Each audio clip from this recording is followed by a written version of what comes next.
Ladies and gentlemen, boys and girls, welcome back to the Football Stooges, the stupidest way to cover football imaginable.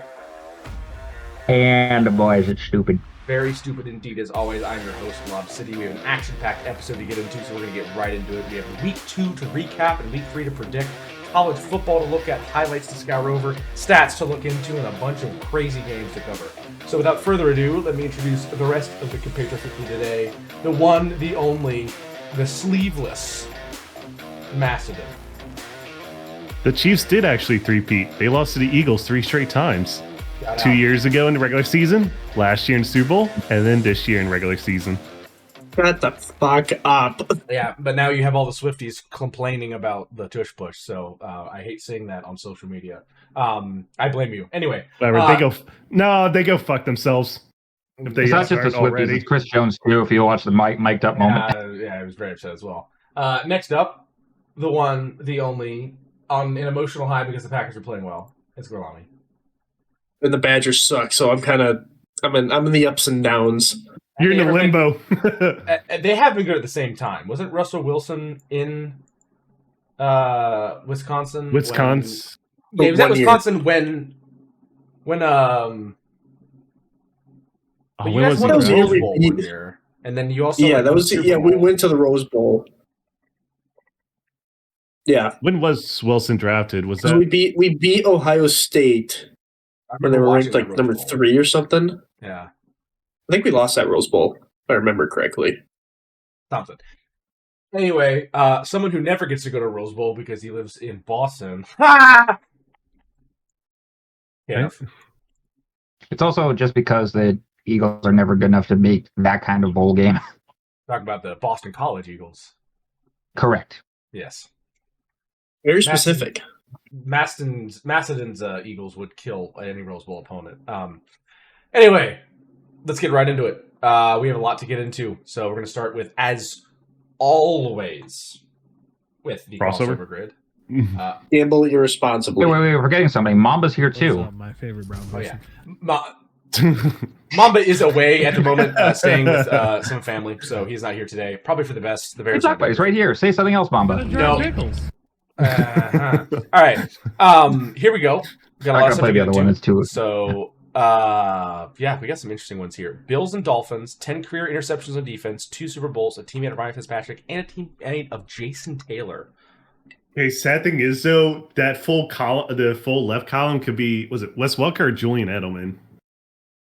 One that was Welker on the Dolphins. Welker played the Dolphins. And like I thought he played in 2 Super Bowls, and he was a teammate of Ryan Fitzpatrick. Oh, now we can't use him. Might be able to. It might let us. Nope. Teammate of Ryan Fitzpatrick that was on the Buffalo. We could do Frank Gore. Has to be. Yeah, Frank Gore. That one's obvious. Nope. Didn't work. Oh, what? He might have still been a 49er at the time. Oh, Welker was not on the Bills. No, he was a Dolphin at one point, though. Yeah, he was a Dolphin, yeah. Actually. Okay, Wes Welker was a teammate of Jason Taylor. There we go. Okay.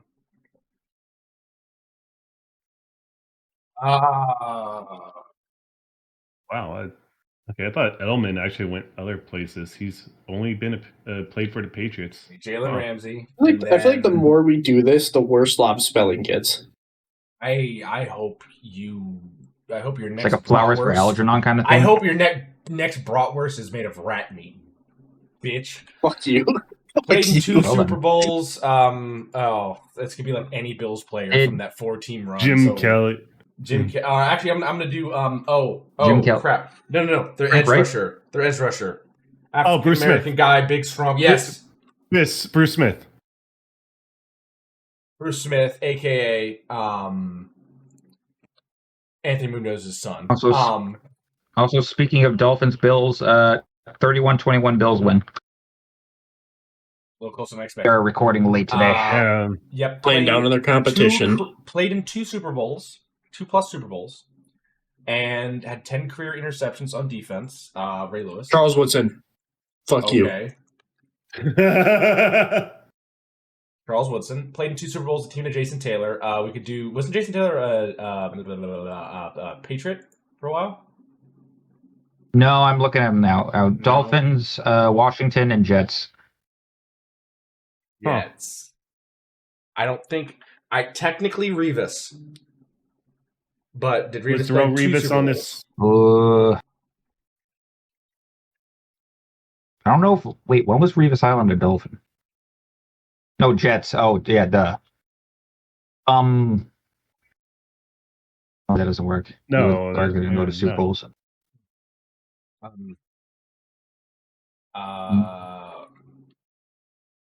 Not Odell. I'm thinking of other Dolphins. You know, the team. Jason Taylor was there for a long time. Did someone have a weird pit stop in Miami? I mean, he didn't play with Tyreek Hill, obviously, so that doesn't work. His careers, drafted by Miami in 97, played there till 2007, then 1 year stops back in 09 and 11. That's a lot of years with Miami. I'm just trying to think of Miami. Miami didn't go to the Super Bowl. And they team guys that stopped in Miami that played with him. Well, what guys that did go to the Super Bowl played over in any of these teams? That's what I'm trying to think here. But fuck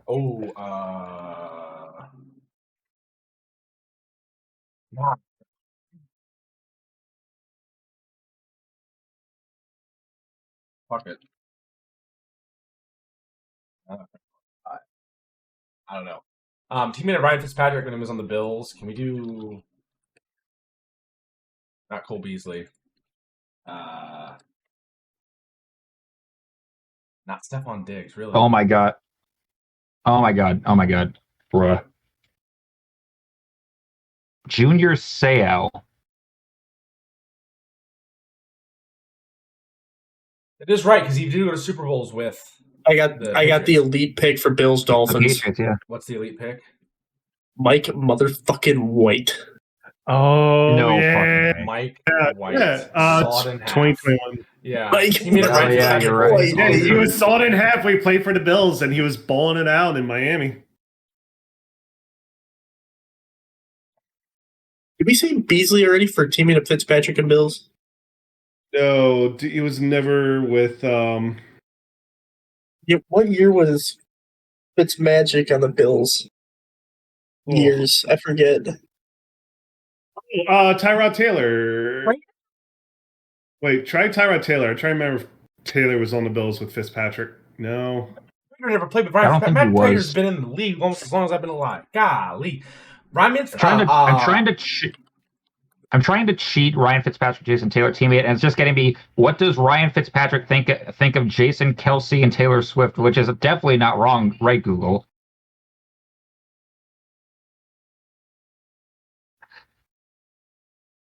Shout out Bills legend Terrell Owens, Ryan Fitzpatrick, and with 10 interceptions on defense. He was a Bengal. I believe he was a Bengal for a little bit. Ryan Fitzpatrick, was he? I have to actually look that up because there's so many teams I can't remember. Yeah, there's so many. Yeah, he was because Leon Hall was, I believe, only a Bengal. Ryan Fitzpatrick and the teammate of Jason Taylor's. This is when they were on probably the easiest way to think about this is when they were on the Dolphins together in those 90s and early 2000 squads. I'm trying to...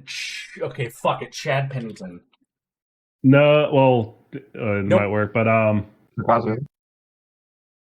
They're like an old lineman they took like first overall or something like that. Something long. Yeah, Fitzpatrick and Taylor was never a teammate of each other. I'm trying to think of who could be.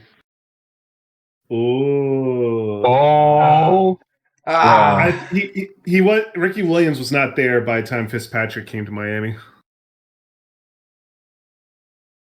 Someone. Okay. Oh God.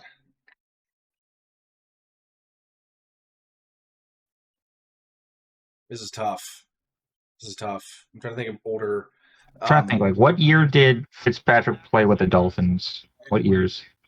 2019 to 2020. 20. Okay, I'm trying. Okay, well, I'm trying to think like when he was teammates with Taylor. Fuck, I don't know. This is tough. This is really Was tough. there a guy that played? I'm trying to think. Is there a guy that played on the Dolphins at any point with Taylor and then Frank stuck Gore. around long enough to? Can we also think Jets? That's what I'm trying to think of.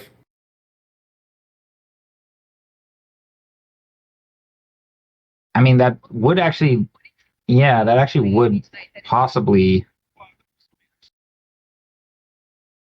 Huh. Ronald Davis. Okay, let's look at other ones. Zach Thomas was another one. And then down here it says Ronnie Brown was the main list. Is it going to actually start us here? Oh. Nope, it's not. But nope. Okay. No, it's still fucking broken. All right, so we're going to go ahead and go now to the college football top 25, and then quickly go into Kid of Nudes after that. All right, college football top 25. Ohio State stays at number 1. They're 3-0. They're playing at Washington. Penn State is a tough test against number 6, Oregon. LSU having a great time. They get to play an in-state opponent, southeastern Louisiana.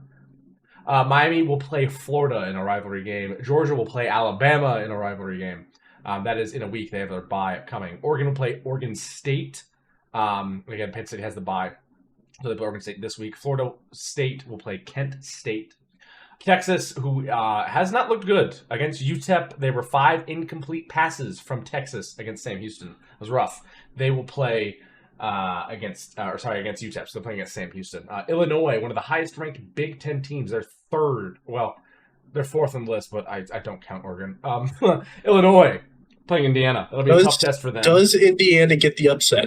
They can. They absolutely can. Indiana, I believe, is still ranked. They're 19th. This is a ranked matchup. Illinois is top 10, which is crazy. Texas A&M will be playing Auburn in a week. Oklahoma is playing Auburn this week. Iowa State will be playing Arizona in a week as they have their bye. Ole Miss is 13th. They'll play Tulane. Alabama will play Georgia next week. Tennessee, coming off a tough loss against Georgia, will be playing the University of Alabama. Or UAB is the UAB, Blazers. yeah. Yeah, University of Alabama, Birmingham, sorry. Utah will be playing Texas Tech. 17th ranked Texas Tech will be playing Utah, though it's a big matchup there. Georgia Tech will be playing Temple. They're ranked 18th. Indiana, as I said, will be playing Illinois. Believe it or not. I just thought about something with Georgia Tech being ranked. My beloved baby boy Diego and Vanderbilt are ranked at 20th. They will play Georgia State. If you do not watch Matt Mitchell in the SEC Roundup, please do. It was a great episode for them. Michigan is playing at Nebraska. That's going to be a great game. True freshman Bryce Underwood versus true sophomore Dylan Raiola. So that'll be a fun matchup. It's at Nebraska. Apparently, Taylor Lewan and Will Compton, who have their own podcast, have made this their rivalry game. The winner is getting $50,000 donated to their NIL, and the loser of those two, since Taylor Lewan went to Michigan and Will Compton went to Nebraska, the team who loses, that alumni has to shave all of their facial hair and hair, besides eyebrows. Oh damn! Yeah, I don't want to see a bald Taylor Lewan. Taylor Lewan is an amazing left tackle. That guy's head is so misshapen, probably from all the sins. I'm putting it out there right now. Let's keep going down. Let's get down to the bullshit here. Yeah, Auburn playing Oklahoma, Missouri playing South Carolina. Notre Dame is 0-2. What the fuck happened to Notre Dame? Seriously. Well, first week they played Miami. Second week they played Texas A&M. Not great. They couldn't have won either of them? No. I mean, they're both tough teams. And USC is playing Michigan State. So Notre Dame's going to get bump. South Carolina got bumped out by Vanderbilt. Clemson got bumped out by Georgia Tech. So there's some big names that are getting dropped around here. So we'll have to see. Shout out Navy. Shout out Navy. Navy's in there. TCU and Mississippi State are pretty high up. Tulane too. TCU looked pretty good, even though it was against University of North Carolina. TCU did look pretty good. So they have some talent on their roster. Anyway, excuse me. That is college football. We're gonna go now into K-Duff News.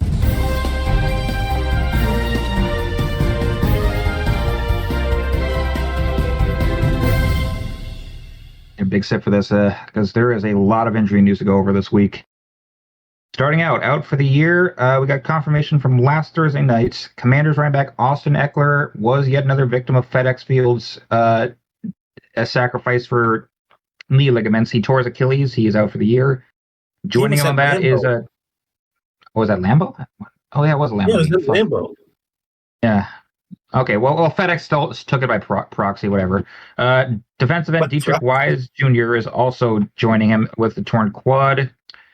For the Panthers, guard Robert Hunt tore his bicep, so he's out.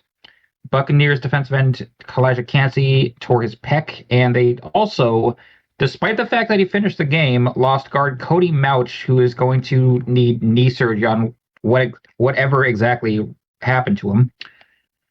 Saints rookie defensive tackle Vernon Broad's going to be out the rest of the year with a hip injury. Bears cornerback Jalen Johnson has said his season is pretty much over because of some undisclosed groin injury. And Steelers guard Max Sharping earlier today in practice apparently tore his ACL. On to shorter to longer term stuff. The one that's going to hurt Lob the most, because this seems to happen almost every other year to him. Bengals quarterback Joe Burrow is going to be out 3 months with grade 3 turf toe that will require surgery. But they still have Jake Browning in the wings, and I think they got a couple backups that we'll get to later on. But yeah, so it's now shaping up to this week. Their contest against Vikings is going to be shaping up to Jake Browning versus Carson Wentz, because Vikings quarterback J.J. McCarthy is also going to be out 2 to 4 weeks with an ankle injury. Joining him on that is running back Aaron Jones, who's got a hamstring issue that's going to keep him out 4 weeks. Packers wide receiver Jaden Reed broke his collarbone. He's going to be out 6 to 8 weeks. Same amount of time for Cowboys center Cooper Beebe with an ankle injury. Dolphins offensive tackle Austin Jackson downgraded to out multiple weeks because of a toe injury. 49ers guard Ben Barch twisted his ankle. He's going to be out 4 games. Undisclosed for Ravens linebacker Kyle Van Noy with a hamstring issue, and fullback Patrick Ricard with a calf strain. Panthers center Austin Corbett has a minor MCL injury. He unlike Hunt, he's probably going to be returning to that Panthers O-line. Gets worse for the Buccaneers O-line. Offensive tackle Luke Godecki is going to be out at least 4 weeks with a foot injury. Steelers linebacker Alex Highsmith is going to be out this week with an ankle issue. So is Jets quarterback Justin Fields, who was in concussion protocol. Falcons cornerback A.J. Terrell with a hamstring issue. And Bills linebacker Matt Milano, who did not play today because of a pectoral thing. Now, on the questionables, you might notice I didn't say 49ers quarterback Brock Purdy in the short to long-term stuff. That's because he's now being upgraded as questionable because of his toe and shoulder injuries. He's apparently been recovering pretty well from them, so there's a chance he could start, if not this week, next. Let's see. Joining him is a 49ers fullback Kyle Juszczyk in concussion protocol. 49ers wide receiver Juwan Jennings with an ankle injury. Vikings center Ryan Kelly also in concussion protocol. Jets linebacker Jermaine Johnson with an ankle injury. Jaguars wide receiver Brian Thomas Jr. with a wrist issue. Commanders quarterback Jaden Daniels with a knee injury. Wide receiver Noah Brown also with a groin injury. Cardinals cornerback Will Johnson also has something wrong with his groin. Tyler sex tape. Lions defensive end Marcus Davenport shoulder injury. Chargers linebacker Khalil Mack with an elbow injury, but that's starting to sound like it's going to be multiple weeks for him. It's Patriots on IR officially. Yes, it's going to be multiple weeks. It has to be 4 at minimum. Okay. It's IR. Okay. Patriots offensive tackle Morgan Moses with a leg issue. Seahawks cornerback Devon Witherspoon with an MCL issue. Bengals defensive end Shamar Stewart ankle. Giants offensive tackle Andrew Thomas still trying to look back from his foot injury. And for the Packers, both tight end Tucker Kraft because of a minor knee injury he had in practice, and looking to return possibly next week, if not this one, wide receiver Christian Watson from the ACL injury he had last year. So there's some hope for you to get some help on your receiver room, because it's been a little bit depleted by injuries, Gorlami. Christian Watson's other than help in the receiver room at all. That too. I mean, hey. Partially healthy body. 17-year-old Ryan Williams is better than Christian Watson will ever be. You don't need a wide receiver 1 when you got Tucker Kraft. That's all I'm saying. Who is also questionable with knee injury. So in the case it doesn't look like he's going to. Yes, it looks like he's going to be playing, but yes. Oh, it doesn't look serious. Is Dr. Gorlami in? Dr. Gorlami, I hurt my elbow. Schefter is the one saying it too. Anyway, Fuck you. other than that, Bills quarterback Josh Allen wore a visor for the first time in his career this week to better protect his nose after he suffered a bloody nose in their last game versus the Jets. He didn't break it, but it was apparently enough that he had to like come out of the game last week to just get it like cleaned up. Two It was things. leaking. Rams, yeah. Sorry, two things. I want to see a quarterbacks with a face mask that has a nose bridge protector on it again. Shout out Chad Pennington. Oh yeah. And then I also kind of want to see, I did see that Josh Allen was getting kind of made fun of for his nose being swollen after that hit. And then he retorted back and saying he's the third Bosa brother, which I thought was quite funny. Because both of the Bosas have had a lot of like hits to the face, and so both of their noses are quite. Bosa, is that another brother? Yeah, both of their noses have been quite damaged over the years. Mm-hmm. That's pretty. He also plays like a Bosa brother. Like the guy has like a fucking truck when he's running, scrambling. Anyway, a quick other few injury stuff. Rams head coach Sean McVay apparently tore his plantar fascia on the sideline during their team's win versus the Titans. He's still going to be coaching them. But Patriots defensive coordinator Terrell Williams is continuing to be a weight from the team due to an undisclosed lingering health issue. We've had linebacker coach Zach Core. I've never heard his name pronounced, so I'm saying it's Kerr, but he's been handling interim duties, which kind of helped us over the Dolphins, I guess. Go on to signings and re-signings. The Cowboys, their reward for nearly fucking losing against the Giants was apparently extending guard Tyler Smith on a 4-year, $96 million deal. 81.2 of it's guaranteed, makes him the highest paid interior O-lineman in the league. And they finally got a new defensive end in former Panther Jadeveon Clowney, who is a former first overall pick, just about 15-ish years removed from it. On a 1-year, $6 million deal. 15 years ago? No, it feels like he's been in the league that long. I'm looking it up while you're going. Because I remember watching that Outback Bowl where it was Michigan versus South 2014. 10 years ago. I'll down.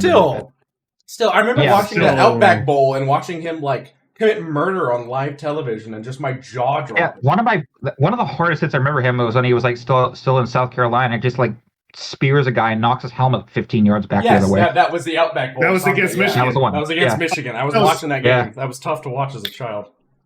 I'd imagine so. Just killed him anyway. Yeah. Anyway, let's see. Because of injuries to the Commanders, they've signed former Buccaneers running back Chase Edmonds and former Steelers defensive end Preston Smith. For Smith, it's his second stint. He last played for them when he was drafted by them in 2018. Lions have signed former Ravens quarterback / wide receiver Malik Cunningham, so he's not a full convert just yet from the sounds of it. Saints acquired former Patriots second-round pick from last year, wide receiver Jalen Polk, and a 7th in exchange for a 6th-rounder. So that's how much we trust most of the 2024 class besides Drake May already, that we're already getting rid of second-round picks from that era. Steelers have also signed former Patriots linebacker Juwan Bentley because of the Highsmith injury. Vikings signed former Texans running back Cam Akers. This is his second stint. He was last with them in 2023. And for the Bengals, you've got 2 new choices for your QB3 behind Browning and Ripon. You either got the Penn State legend, former Packer quarterback Sean Clifford, or Mike motherfucking White from the Bills. So we already know Clifford's won the QB3 job just from that sentence alone. I don't know. Mike White did also drop like 500 yards of offense against the Bengals 3 years ago. Not wrong. Mike motherfucking White. Let's see. Well, I guess we'll see how it goes. Buccaneers have signed former Bills guard Dan Feeney because they need all the O-line help they can get. Chargers have signed former Commanders defensive end Cleveland Farrell and former Giants safety Tony Jefferson. Seahawks signed former Saints guard Shane Lameau. And Jaguars have released veteran safety Darnell Savage.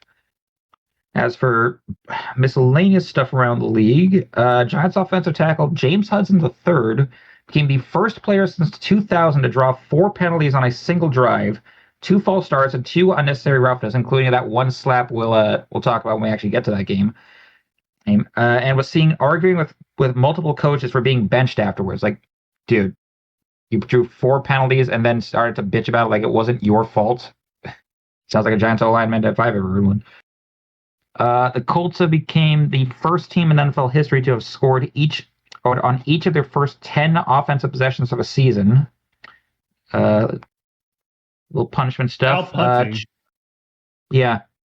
Also, going back to the Hudson and thing, like he got penalized. One of those penalties was for not even just block guy, just trying to slap him, which has a lot of people wondering if he got penalized for that. Why wasn't Tier Tart done for slapping Taylor Swift's his fiance the other week in Brazil? Well, it turns out he now has been because the league is now fining him $12,000 for that.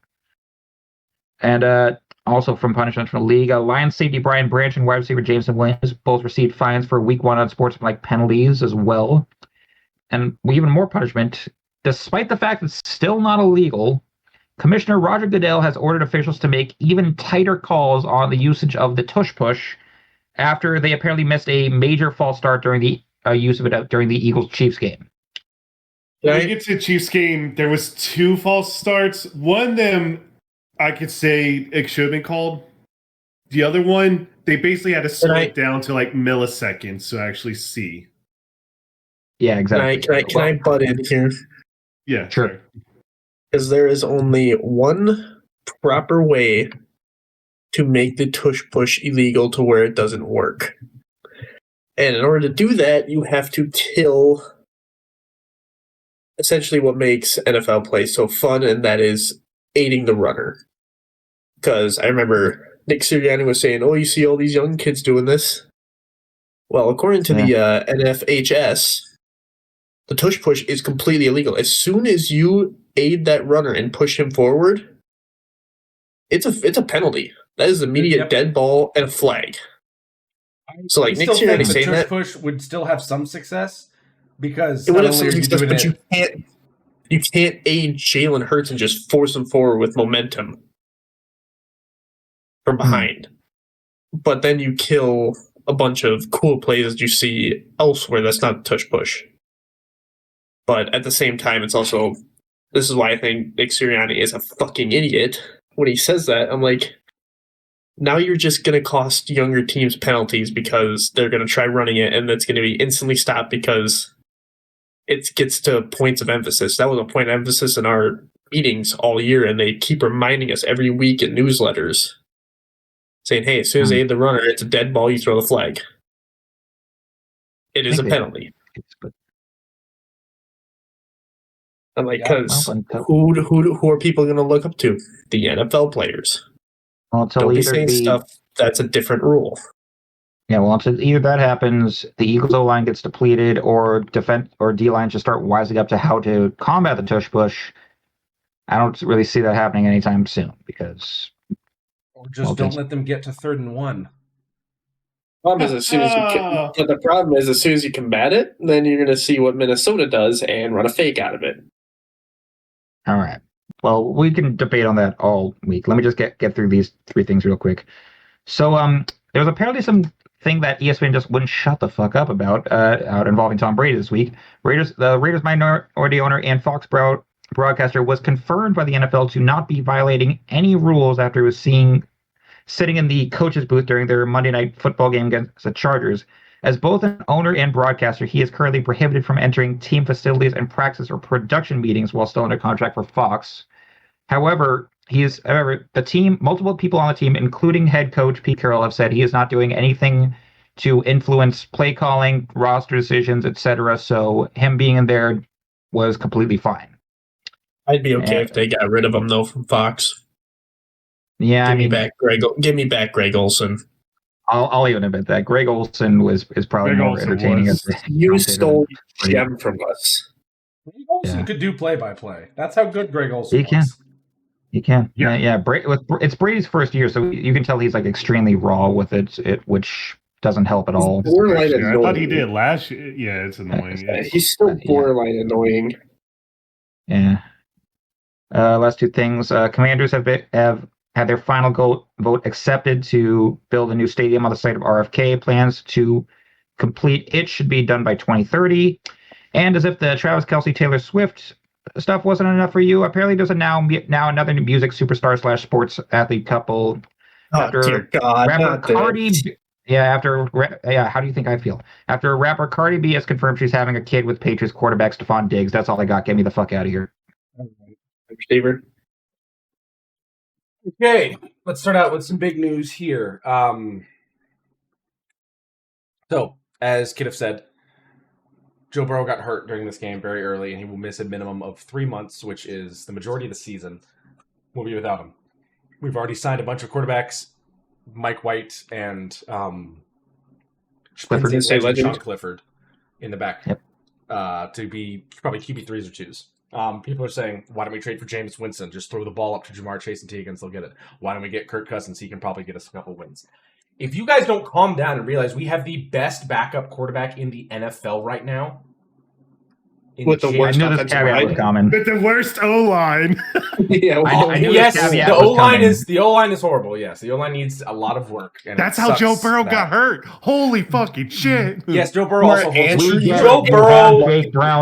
Joe Burrow also holds onto the ball way too long in some cases and tries to make stuff happen when he's not Lamar Jackson, and you just got to get rid of it sometimes. That's the biggest thing. And also a lot of it's play calling. Sometimes there's routes where it's like everyone's doing a 15-yarder plus route. There's got to be a check down, Zach. That also can't be the case because all he does is RB. He fucking screen plays. Yeah, but anyway, how does it feel knowing that you're creating Andrew Luck 2.0? You see the parallel? You see the parallel? Foles the.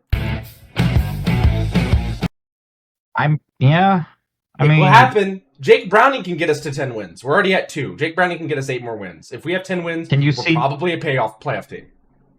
Can you see Jake Browning getting you to a Super Bowl, though? I don't think he has to at that point. I think Burrow's back by then. Also, with this offense, and if the defense keeps improving, I could see him doing it. Jake Browning has had games where he has looked amazing. He just has to be consistent with it. That's the hard part. As Kirk Cousins will tell you, consistency is hard. Consistency is very hard. Sometimes there's big Kirko. Sometimes you get small Kirko. You know, the Lord giveth and the Lord taketh away. Anyway, Bengals. Whether you're up front on the Coles rack or you're in the bargain. Yeah. Yeah. Wow. Love the Coles. I want this shit with Coles cash. So we're going back here to the Bengals and Jags. This was a game that went down to the wire. Jake Browning played fairly well. He had 3 picks. One of them wasn't really his fault. The other 2 were pretty rough from him. But it's also getting thrown into a game when you didn't expect that you were going to play. So hopefully the play will improve from him. But at the same time, he did go 21 for 32 for 241 and 2 touchdowns. Without the interceptions, that's a damn impressive game. Trevor Lawrence went 24 for 42 for 271 for 3 touchdowns and 2 picks. Go by his own guy. The other thing with that about Burrow is that Burrow had 13 passing attempts, Browning had 32. Burrow played up into the halfway point of the second quarter. Burrow took 2 sacks, Browning took 1. I love Joe Burrow. He's the best quarterback the Bengals have ever had. At the same time, there's some times when he just holds on the ball so long, and he can make stuff happen every now and then. But sometimes I feel like he thinks he's Lamar Jackson, and it's kind of crazy. But this game did come down to the wire. There was a tough 4th down attempt that was happening at the end of the game where the Jags were trying to seal the game. Brian Thomas Jr. dropped it. Yes. It was in his hands. Yeah. 4th and 5. Could have been an injury. That's it. Obviously, this is chip shot range. It is 27. Jaguars 27. Bengals 24. 3-point game. You go up by 6. Not 7, but 6. So this sends volumes to your defense that you don't trust them. Again, it is the Bengals offense. The Bengals offense is very talented, but at the same time, speaks volumes. You're inside the 10. This is a chip shot. And said you got a slant route right here. Comes across, ready to catch it. He's probably getting the first down here. If not, see it in the frame. He's about to catch it, and too. And then Butterfingers drops it. It's now a 3-point game. Bengals get the ball, and here comes flashbacks. Here comes flashbacks of the one and the only Jake Browning making Jaguars fans hate themselves. As did on a Monday night, many moons ago. Jake Browning led a massive drive down the field. This was also a flag on a 4th and 10. Throw. Yeah, this one was a little debatable. I can see why they called it. it was a little weak, but at the same time, there was also the pass interference call against Logan Wilson in the Super Bowl, and I hate refs for that forever. So this one was a little off. Travis Hunter did not turn his head around. You got away with that one that was like had like offensive pass interference. On, in the NFL, you can't face guard in the NFL. Too sad about that. Yep. Great pass there by Browning there, especially under pressure. This is the other thing about the Bengals' offensive line is like, if you take a look at this play where there's a free blitzer coming off the edge, look at who we got blocking. We have 5 up front and a running back coming into pass blocking. And Ted Karras lets a guy go, was intended, but that was a great play by the I mean, this is either safety or nickel coming down to get that pressure that comes on the outside. Otherwise than that, we pick it up pretty well. That was just a great play by the edge on the side as well. Like, the Bengals offensive line shows the ability to do very well. I think we need to get Burrow into deeper drops, and we also need to get some play action going, but he doesn't like to turn his back to the defense.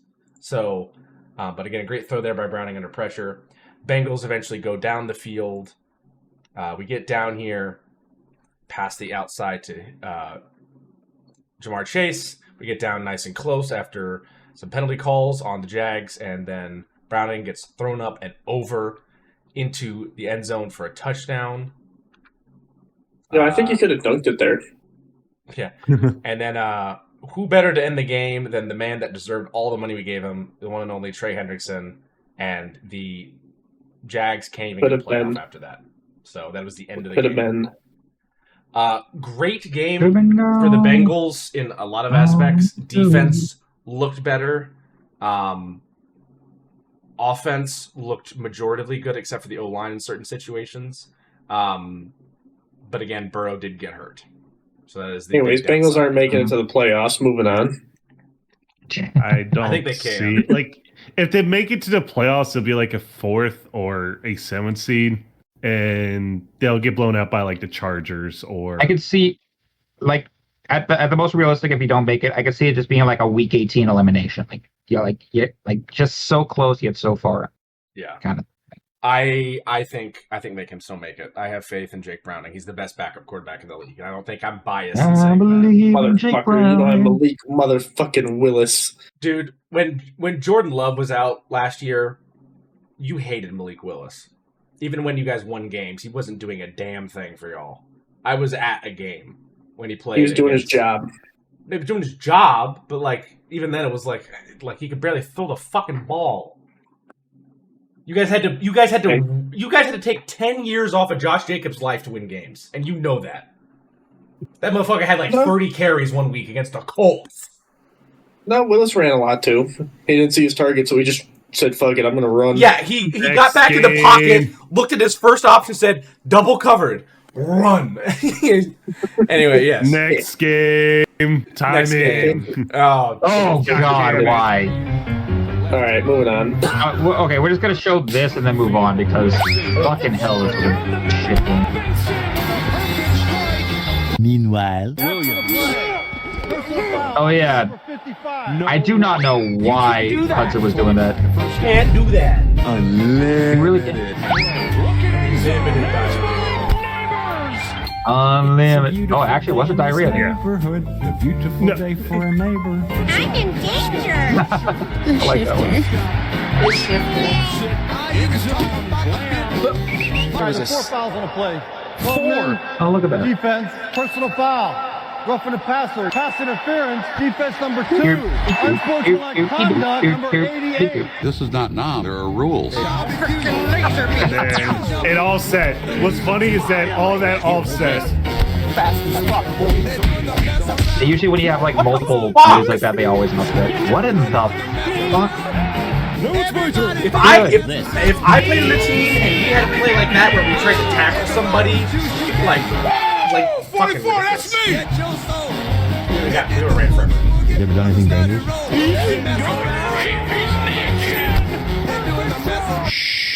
want to see me do it again? Sure, why not?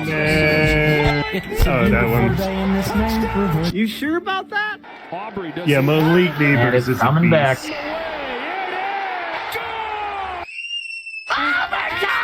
Like if Scatabo is I cannot believe this game. I really cannot believe this game went to overtime. But yeah, like if it's not Scatabo running head first like the fucking juggernaut bitch, it's Neighbors just going for the default. That's the only good thing about this offense so far. Also, prevent defense, prevent wins. Sweep the leg.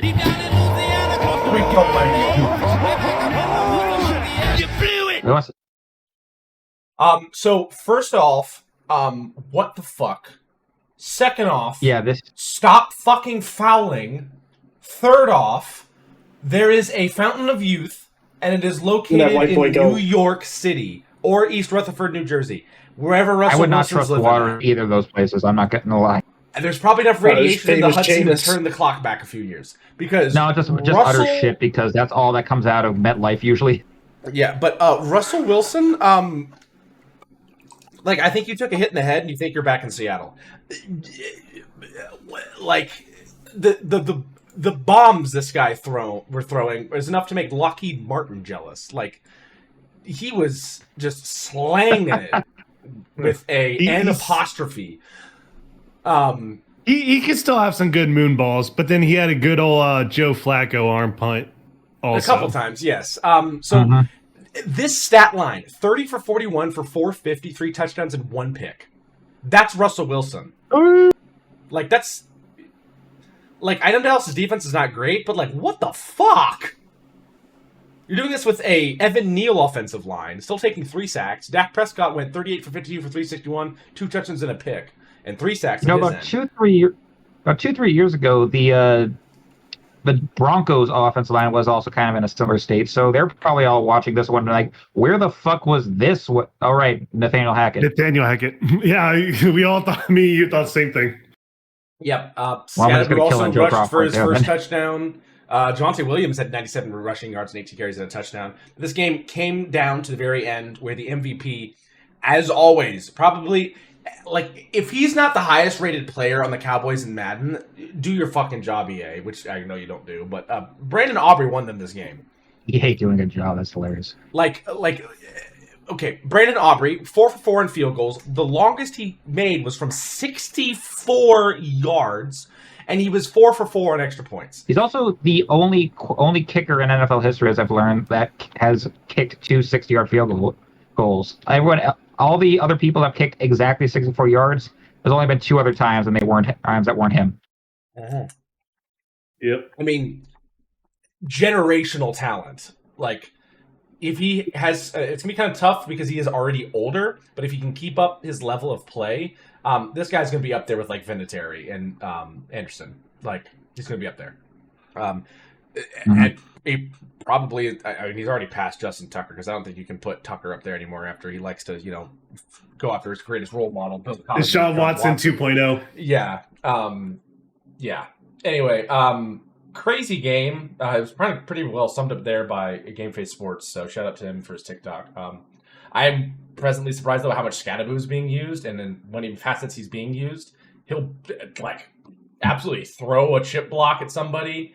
He's looking like a really good, like, almost a fullback option. If Kyle Juszczyk doesn't play super well, you might see him in the Pro Bowl as the fullback for a couple times. Like, there's not many fullbacks in the league, and he's already shown to be, like, a weapon, like a poor man's Kyle Juszczyk. So happy about that. I don't know if we'll see this continue from Russell. That hospital pass. That hospital pass. Oh. I don't know if we'll see this continue from Russell Wilson, but Giants fans, it's good while it lasted, and Seahawks fans, I know you're crying. But again, Russell Wilson's really good. You might as well let him throw at the 1-yard line. Whoops. Anyway.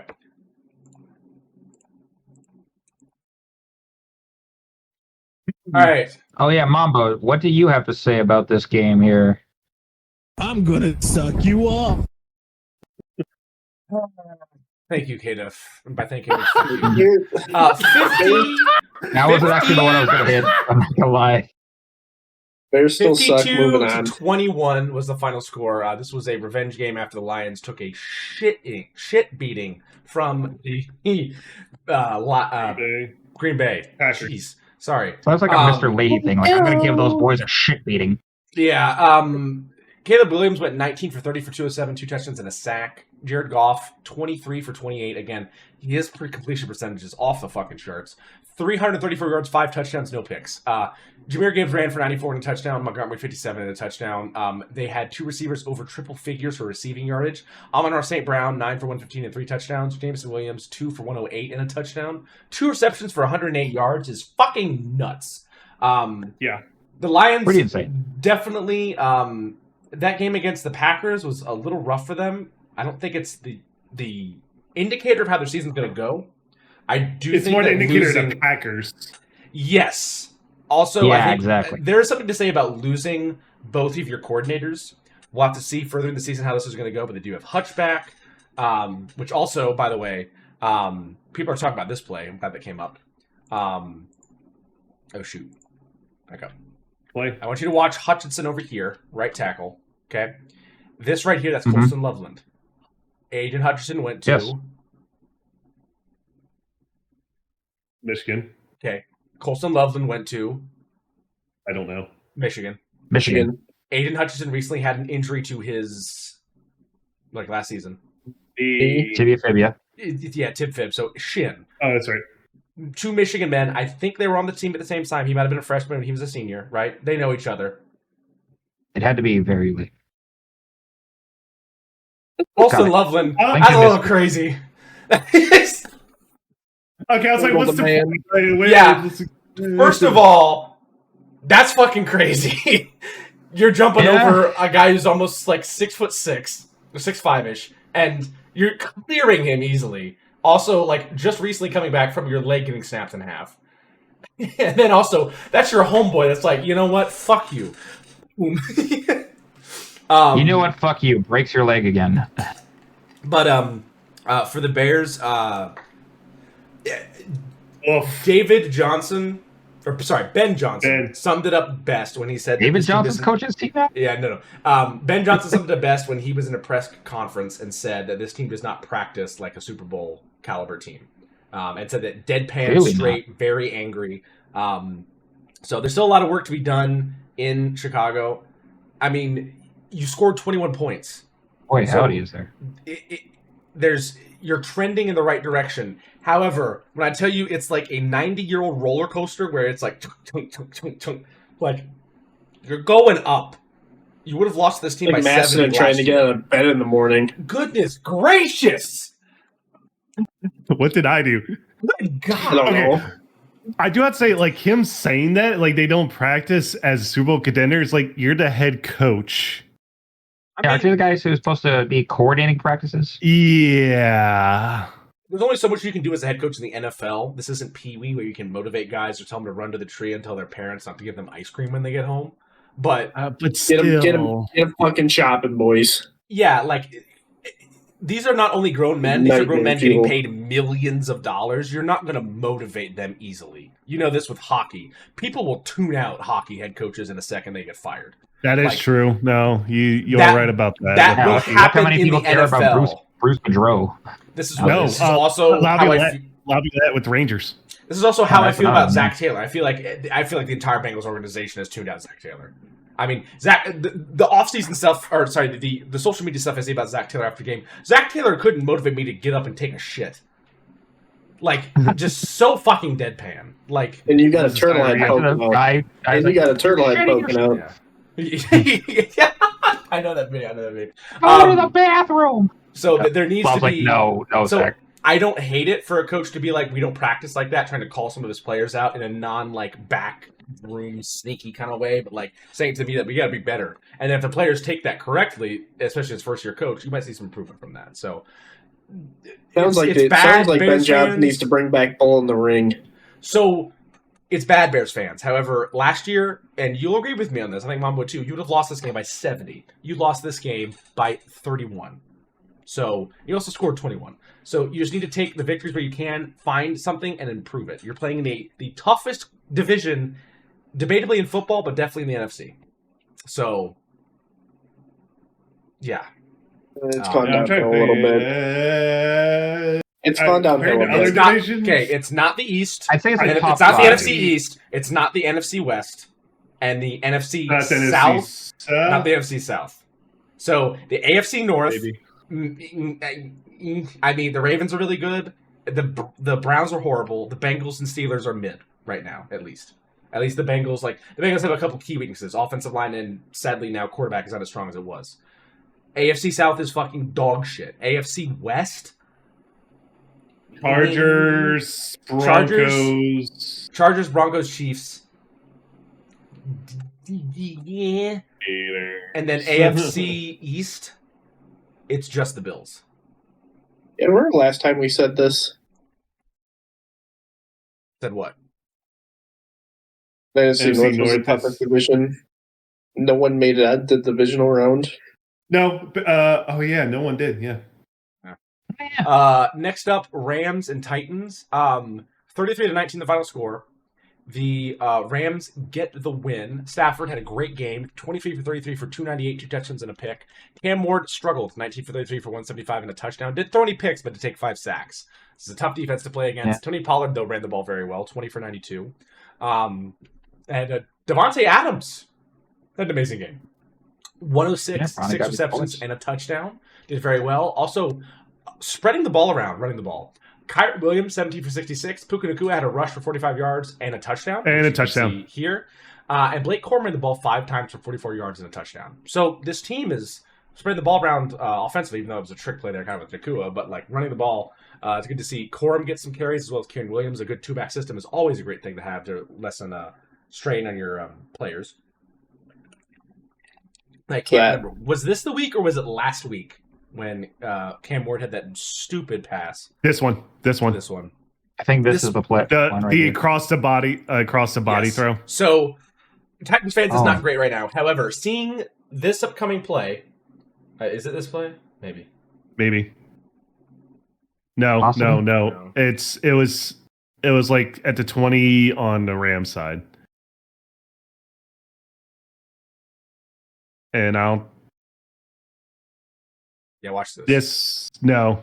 Is it this late in the game? Because they were going this way, so it had been the second quarter then.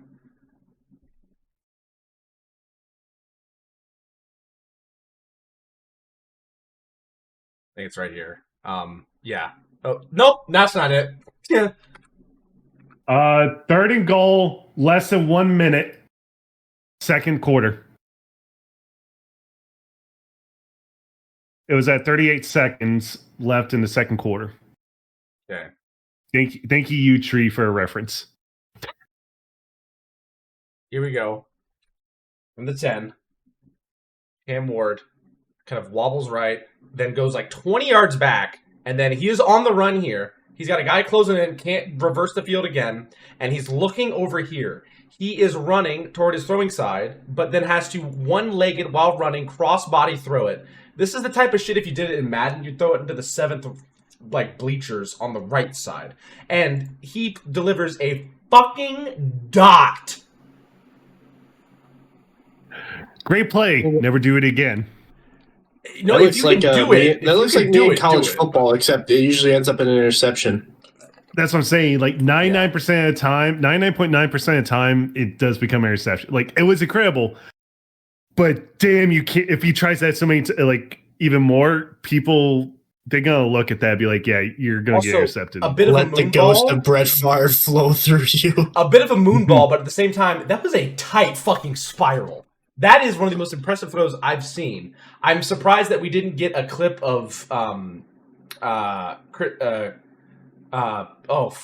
Collinsworth going, "I was a little Mahomesy there, wasn't it?" Like. Maybe a bit. Honestly.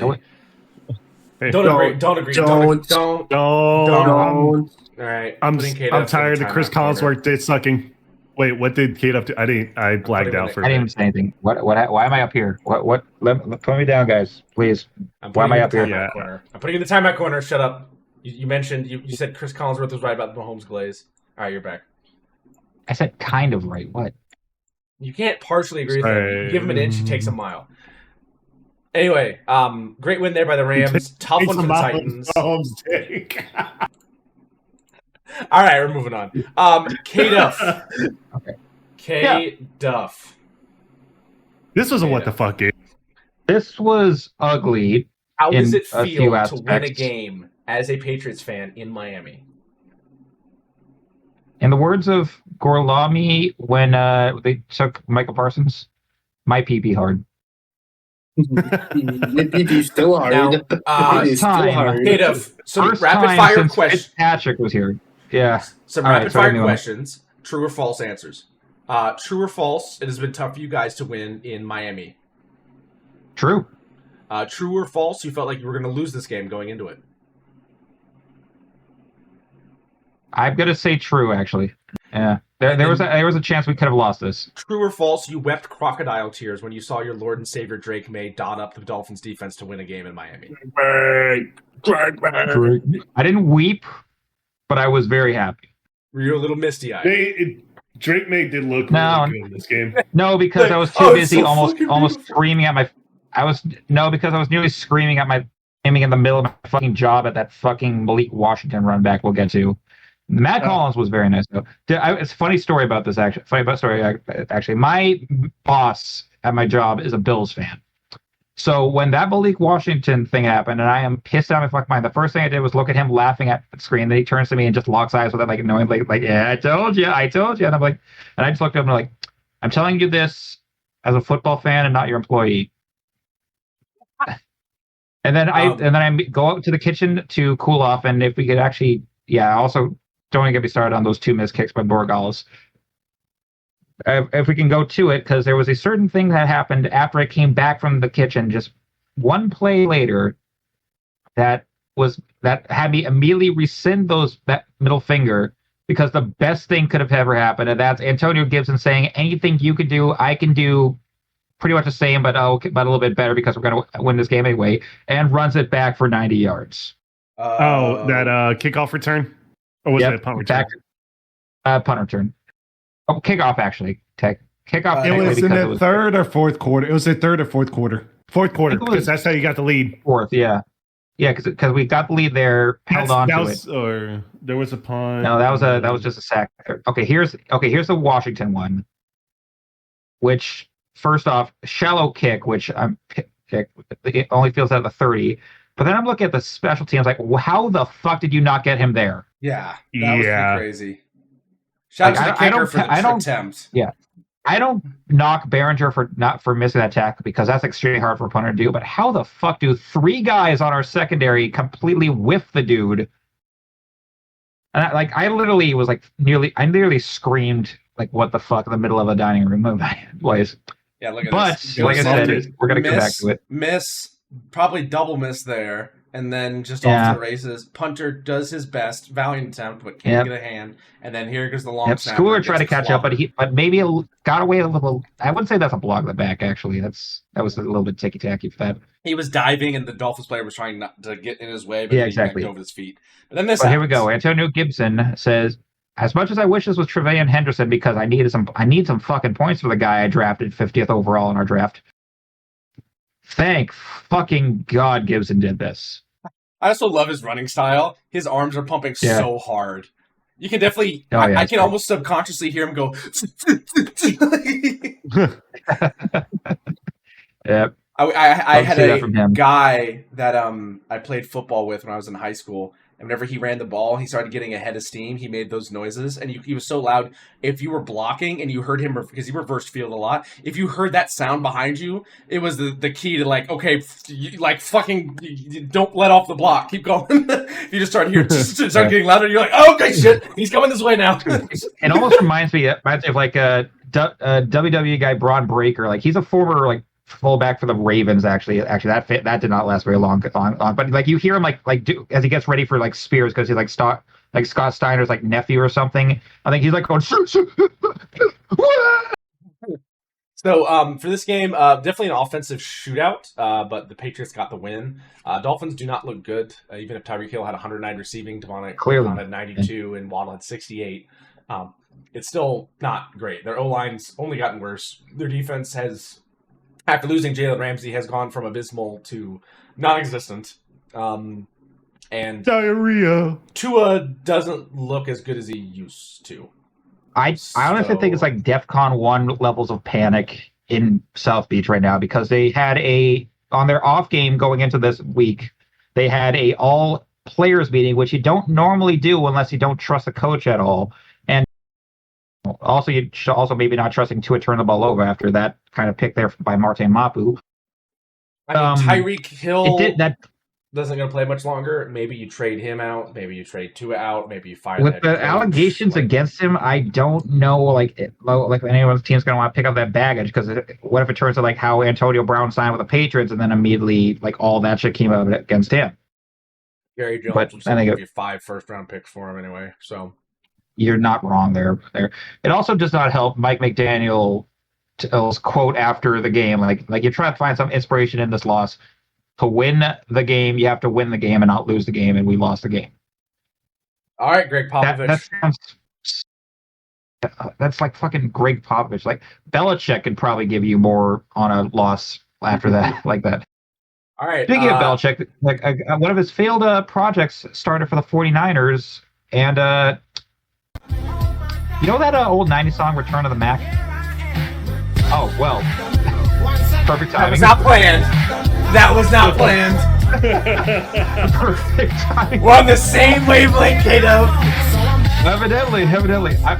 There was a funny thing that came out, actually. Apparently, Kyle Shanahan really wanted Mac Jones in 2021 and somehow lost the argument, and they drafted the massive bust that was Trey Lance. So, here we are 4 years later, and I think Mac Jones is happy to be in the system. Even if Purdy could be back in a week or two. One caveat: the Saints suck. True. Yes. That being said, also counter caveat: the 49ers offense and defense is injured to hell and back already. Yeah, I forgot. I'm like, this is not even year. Oh wait, I don't think your superstition works. I think just the something in the water, it makes you brittle in San Francisco. I guess I don't know. The Bay Area has been polluted with toxins by a weird Raiders fan. Anyway, Mac Jones 29 for 39 for 279 and 3 touchdowns, throwing no picks. Great job in all regards. Really spread the ball around. Luke Farrell had 15 yards receiving. Jake Tongs 31. Kendrick Bourne 32. McCaffrey 52. Purcell 56. And Juwan Jennings 89 receiving yards. McCaffrey also ran for 55. On the other side, Rattler once again looked a little rattled. 25 for 34 for 207. 3 touchdowns, no picks, 3 sacks. Not a horrible day, but not a great day. Alvin Kamara did run for 99 yards. Couldn't get one more there, but on 21 carries. Receiving, Olave 54, Shaheed 21 for a touchdown, Juwan Johnson 49 for a touchdown. Again, is Rattler the go-to guy for you in quarterback, or are you just waiting for some generational talent and you have a high enough draft pick, New Orleans? I'm just saying, like Tyler Shuck is in there, but I wouldn't even call him generational talent. We don't know until you play him and see what happens, but Rattler definitely doesn't look incredible. Yeah, it's. I don't know what they're doing. Like, were they expecting Arch Manning to be a Heisman talent this year and draft him so they could have the return of his granddad? Because now that's seeming like all his hype is completely died off after. The thing is, though, it could still happen. After that rough first half of the UTEP game, everyone's already like writing him off. But what I'm saying is, the Saints could still draft him, and then he gets destroyed because the Saints suck. Yeah, that's true. To be fair, though, he comes from a family that tends to not do great at the very beginning and then turn it on. Eli Manning did not look great when he started out in New York. Peyton Manning still holds the interceptions record for a rookie starting quarterback. So, oh yeah, I forgot he did that. Yeah, Peyton Manning starting out his career in Indianapolis was horrible was an understatement. It was bad. But anyway, going to this game, a great job by Mac Jones continuing to right the ship, being a phenomenal backup quarterback, doing a great job running this Kyle Shanahan offense with a lot of different weapons. And honestly, they were pass heavy this game. Like, yes, they had McCaffrey in the backfield, and they probably wanted to lean a little bit on him with a backup quarterback. But at the same time, they had 77 yards rushing and 267 yards passing. So Mac Jones was a focal point of this offense, getting the ball to his receivers and tight ends. No George Kittle either, and still managed to get the job done. Yes, against the Saints team that is but at the same time, a win is a win. So great job. No cap space, but somehow fights cap space. Yeah. We need that in Cincinnati. Fuck. Great job Yeah, by miss the kick. great job by the San Francisco Niners. Again, a win is a win. You definitely want to fix a couple There different have things. been like a but- lot more fucking missed kicks this year, like across the league.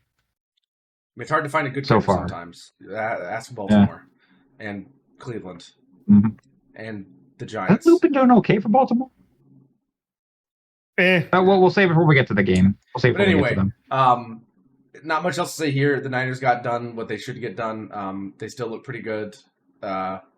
So great job by them. Great job by Mac Jones filling in. Saints, just you need to rebuild, so just lean full into it.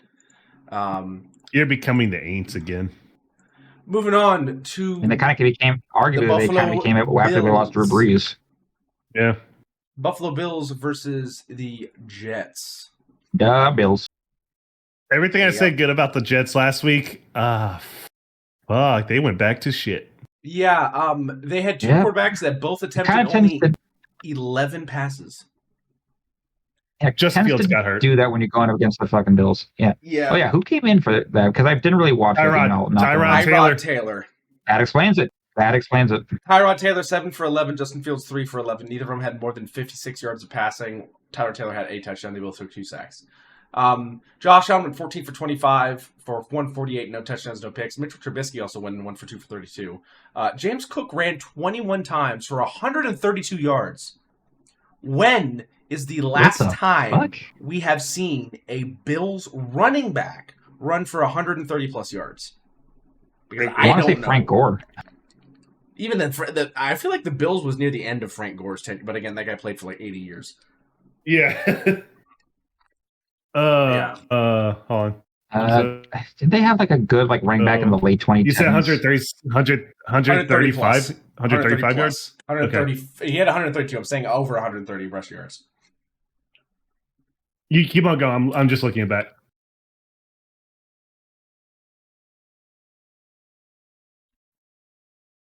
You keep on going. I'm just looking up. Sorry. But yeah, they did a great job there. Really spread the ball around pass-wise. Only won by 20. I feel like the Bills, who are looked amazing, should win by a little bit more, especially if that Ravens come back. But again, they like to keep games close, I guess. Even this Thursday night game, which we'll talk about at the end, they kept it very close. So I think for this one, because of the rushing, it was time possession. So the amount of drives probably. Again, a win's a win. For the Jets, this was a tough opponent, and it's not great to see Justin Fields hurt because he was a really big key in your very close Week 1 game. So hopefully he gets back on the health track, back and healthy. That way you can continue to play pretty well because you still have some weapons on this team. Garrett Wilson, Breece Hall, Isaiah Davis, Braylon Allen. You still got some weapons on this team. As I say that, as Garrett Wilson just drops the fucking ball. But great job of the Bills to get the win. Kind of expected. Jets are not in a great position, but business as usual for the Bills. For the Jets, just get your starting quarterback back and hopefully move it on to get a little bit better. Now, this was a bit of a surprise. No, I say a bit, and that's stretching it. I honestly, I don't think so. The Steelers roster is still just so weird. Yeah. 31-17 the final score. Seahawks get the win in Heinz Field. Fuck, actually, I don't even know what that is. Sam Darnold, 22 for 33 for 295, 2 touchdowns, 2 picks, and 2 sacks. Kenneth Walker III ran for 105 yards and a touchdown, so great job on the ground for him. Aaron Rodgers, 18 for 33 for 203 yards, a touchdown, and 2 picks. Aaron Rodgers still looks good, but the Steelers defense could... I mean, you got J.J. Watt and Cameron Hayward. Your secondary sucks because you got rid of Fitzpatrick, who was the cornerstone of this defensive coverage scheme. And is currently doing absolutely fucking nothing in South Beach, so maybe there was some merit to getting rid of him. It now looks... It's now not as shit as you thought it was going to be. And so far, Jalen Ramsey's biggest play was absolutely blowing somebody up. Also, if you were billing this as as DK Metcalf's revenge game against his old team, it wasn't. Yeah, 3 for 20 and 3 receptions, 20 yards, and a touchdown for him. JSN had 8 receptions for 103 yards. Cooper Kupp had 7 for 90. He's good. I keep forgetting he's a Seahawk now, which is just the weirdest thing. Yeah. I know, right? Yeah. Also, yeah, craziness. Also, the amount of tight ends. Also, every time this guy's in the field, it just is so loopy. Tell me what's wrong with this picture.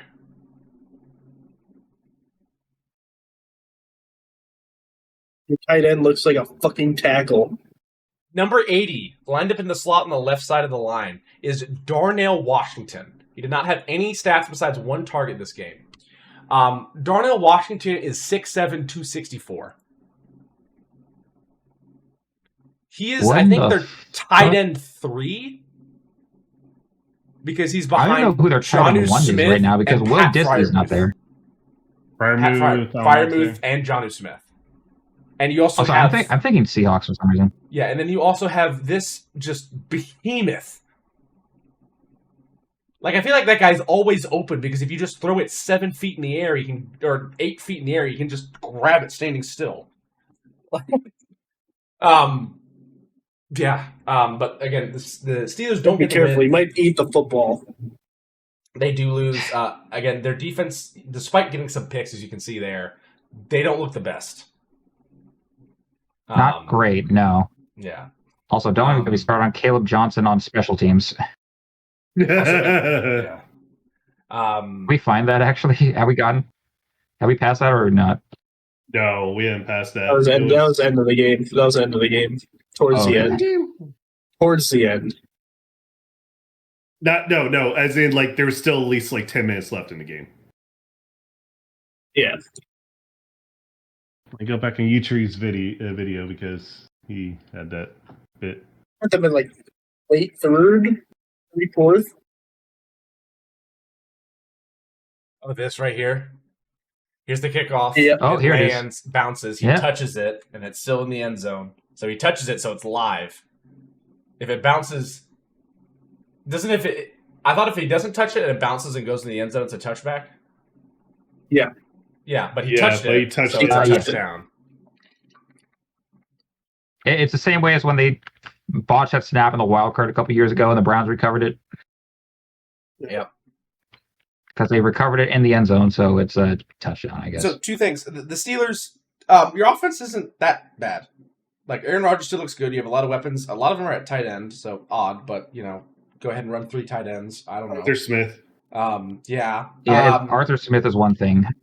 Another thing is that they're just tendency to just in what you would assume would be a winnable game for them, just completely forget how to play football. Like learn stuff, like completely forget like fundamentals or plays that you would have learned in Pop Warner. Yeah. And then Jalen Warren doesn't look super impressive at running back, but that may change. And then your defensive line is still scary because TJ Watt and Cameron Harry exist, but your secondary isn't phenomenal. Jalen Ramsey has flashes of his old self, but they're starting to look like they're diminishing. And your safeties are fucking nowhere. As you can see by these deep bombs that Sam Darnold is absolutely throwing all over you. So, and JSN is a monster. Yeah, JSN has, no offense to Cooper Kupp, JSN is wide receiver number 1. Cooper Kupp is still very good, but putting him at wide receiver 2 is former Triple Crown winner. Not questionable. That's awesome. If you can have a former Triple Crown winner still in his quote-unquote prime or just very slightly out of it at wide receiver 2, that's nuts. So, Seahawks are a force to be reckoned with. They could win the NFC West. Entirely possible. They have a talented roster. JSN, Kenneth Walker, Sam Darnold, Cooper Kupp, AJ Barner. The Rams would be their main competition. Yeah, their defense is getting a lot better. But again, they are serviceable now. So we'll see how it goes. So a lot of improvement for both teams to make, but Seahawks look really good. You ever want to watch someone die on national television? My only question of this is my only thing is that so they were kind of pissed about starting out 0-1, so Lamar Jackson just went to his room in Cleveland and just beat the shit out of everything there. Joe Flacco, 25 for 45 for 199, 1 touchdown, 1 pick, and 2 sacks. They decided to pull him into the game when it was out of reach because they lost 17-41 against the Ravens, and so Cleveland decided to put in a backup quarterback. and they put in the one and only Dylan Gabriel. 3 for 3 for 19 yards and a touchdown. Judkins also ran the ball for them, 10 for 61. Lamar Jackson, the other side, 19 for 29 for 225 and 4 touchdowns. They barely ran the ball 21 times for 45 yards. I will say this now, other than maybe Green Bay and maybe the Rams, this Cleveland defensive line is a diamond in the rough. They are phenomenal. Miles Garrett. I mean, Miles Garrett and then also Mason Graham now, first round draft pick out of Michigan. They are terrifying, dude. They're scary. So the only good thing in Cleveland right now, like I'm not disagreeing with you. That's it. That and Joe Flacco's longevity. I've not seen many 40-year-old guys not named Tom Brady throw 25 for 45 for 199, 1 touchdown, 1 pick. Mildly and impressive. arm punts. Yeah, he can still throw that far. 41. You know, shout out Joe Flacco. Shout out elite quarterback Joe Flacco. Majestic arm punts. Elite quarterback Joe Flacco. But let's face it, Maston. He can arm punt better than you or me could. So, I mean, I know, but I'm just saying it's still majestic. Not much to cover in this game. This is a Super Bowl champion team versus a rebuilding team that decided to start Joe Flacco. So, shout out to the Ravens getting the job done at home. Super Bowl team in the regular season, but in the playoffs. Yep. Here we go. Next up. Okay, so Broncos and Colts. I'm going to just say this. Remember what I said last week about how I thought this game was going to go? Well, Denver got me 0 points on both my leagues. Dr. Jones. Indiana Jones. Indiana Jones. There might be some truth to Indiana Jones.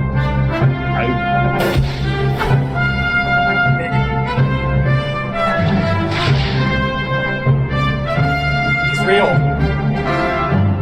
Indiana Jones is real. Didn't want it to be true. I guess it is. I say this knowing that they're going to go into wild card, and I'm probably immediately get exposed as frauds against a team like the Chiefs. But yeah. Again, if you're hearing me, Mrs. I can't remember her full name, but the now owner of the Colts after Jim Irsay's passing, one of his daughters, Irsay Gordon, who's actually sounds like she's been trying her best to actually manage and show that she's giving a shit about how this team performs. Like, she's on the sideline. She's been on the sideline. She's had a headset on. Not trying to interfere by calling anything. Like, hey, run like a quarterback, draw. Yeah, exactly. She's actually listening and saying, like, this is what they're doing, trying to understand the game. Admirable, actually. Very, very nice that someone's doing that and making sure that they're trying to, make sure people are doing what they're supposed to be doing. Other than when her dad was just busy drinking and playing, old songs with washed-up rockers. So. But, shout out to the Colts getting this win. For Mrs. Irsay, I would say just throw some money at Harrison Ford, get him to do a coin toss in the Indiana Jones costume and shake hands with Daniel Jones. Spin him up. Please give Daniel Jones an Indiana Jones hat. Just lean into this. Talk to Disney. Because Indiana Jones is Disney, isn't it? I think. Lucasfilms, which is owned by Lucasfilms, yeah, exactly. Yeah. Throw some money at Harrison Ford and Disney and boom, play the theme song in the stadium. Just you don't get this you don't get such a beautiful nickname especially in football. I don't think there's enough really good nicknames in football. Like in basketball there are. In football, there's not a lot. We've had Ed Too Tall Jones, Dick the Night Train Lane, the Greatest Show on Turf. There's some good ones, but there's not enough. This is like gold. Strike at the gold. Lightning in a bottle, essentially. Yeah, and speaking of lightning in a bottle, someone let it open here because for some reason in the Peyton Manning Bowl, which I'm calling this, the Colts got the win. That actually fits. 29-28. Did it come down to the wire? Yes. Did they get the win? Really? Also yes. Daniel Jones outperformed Bo Nix in a subjective way. Or is it objective?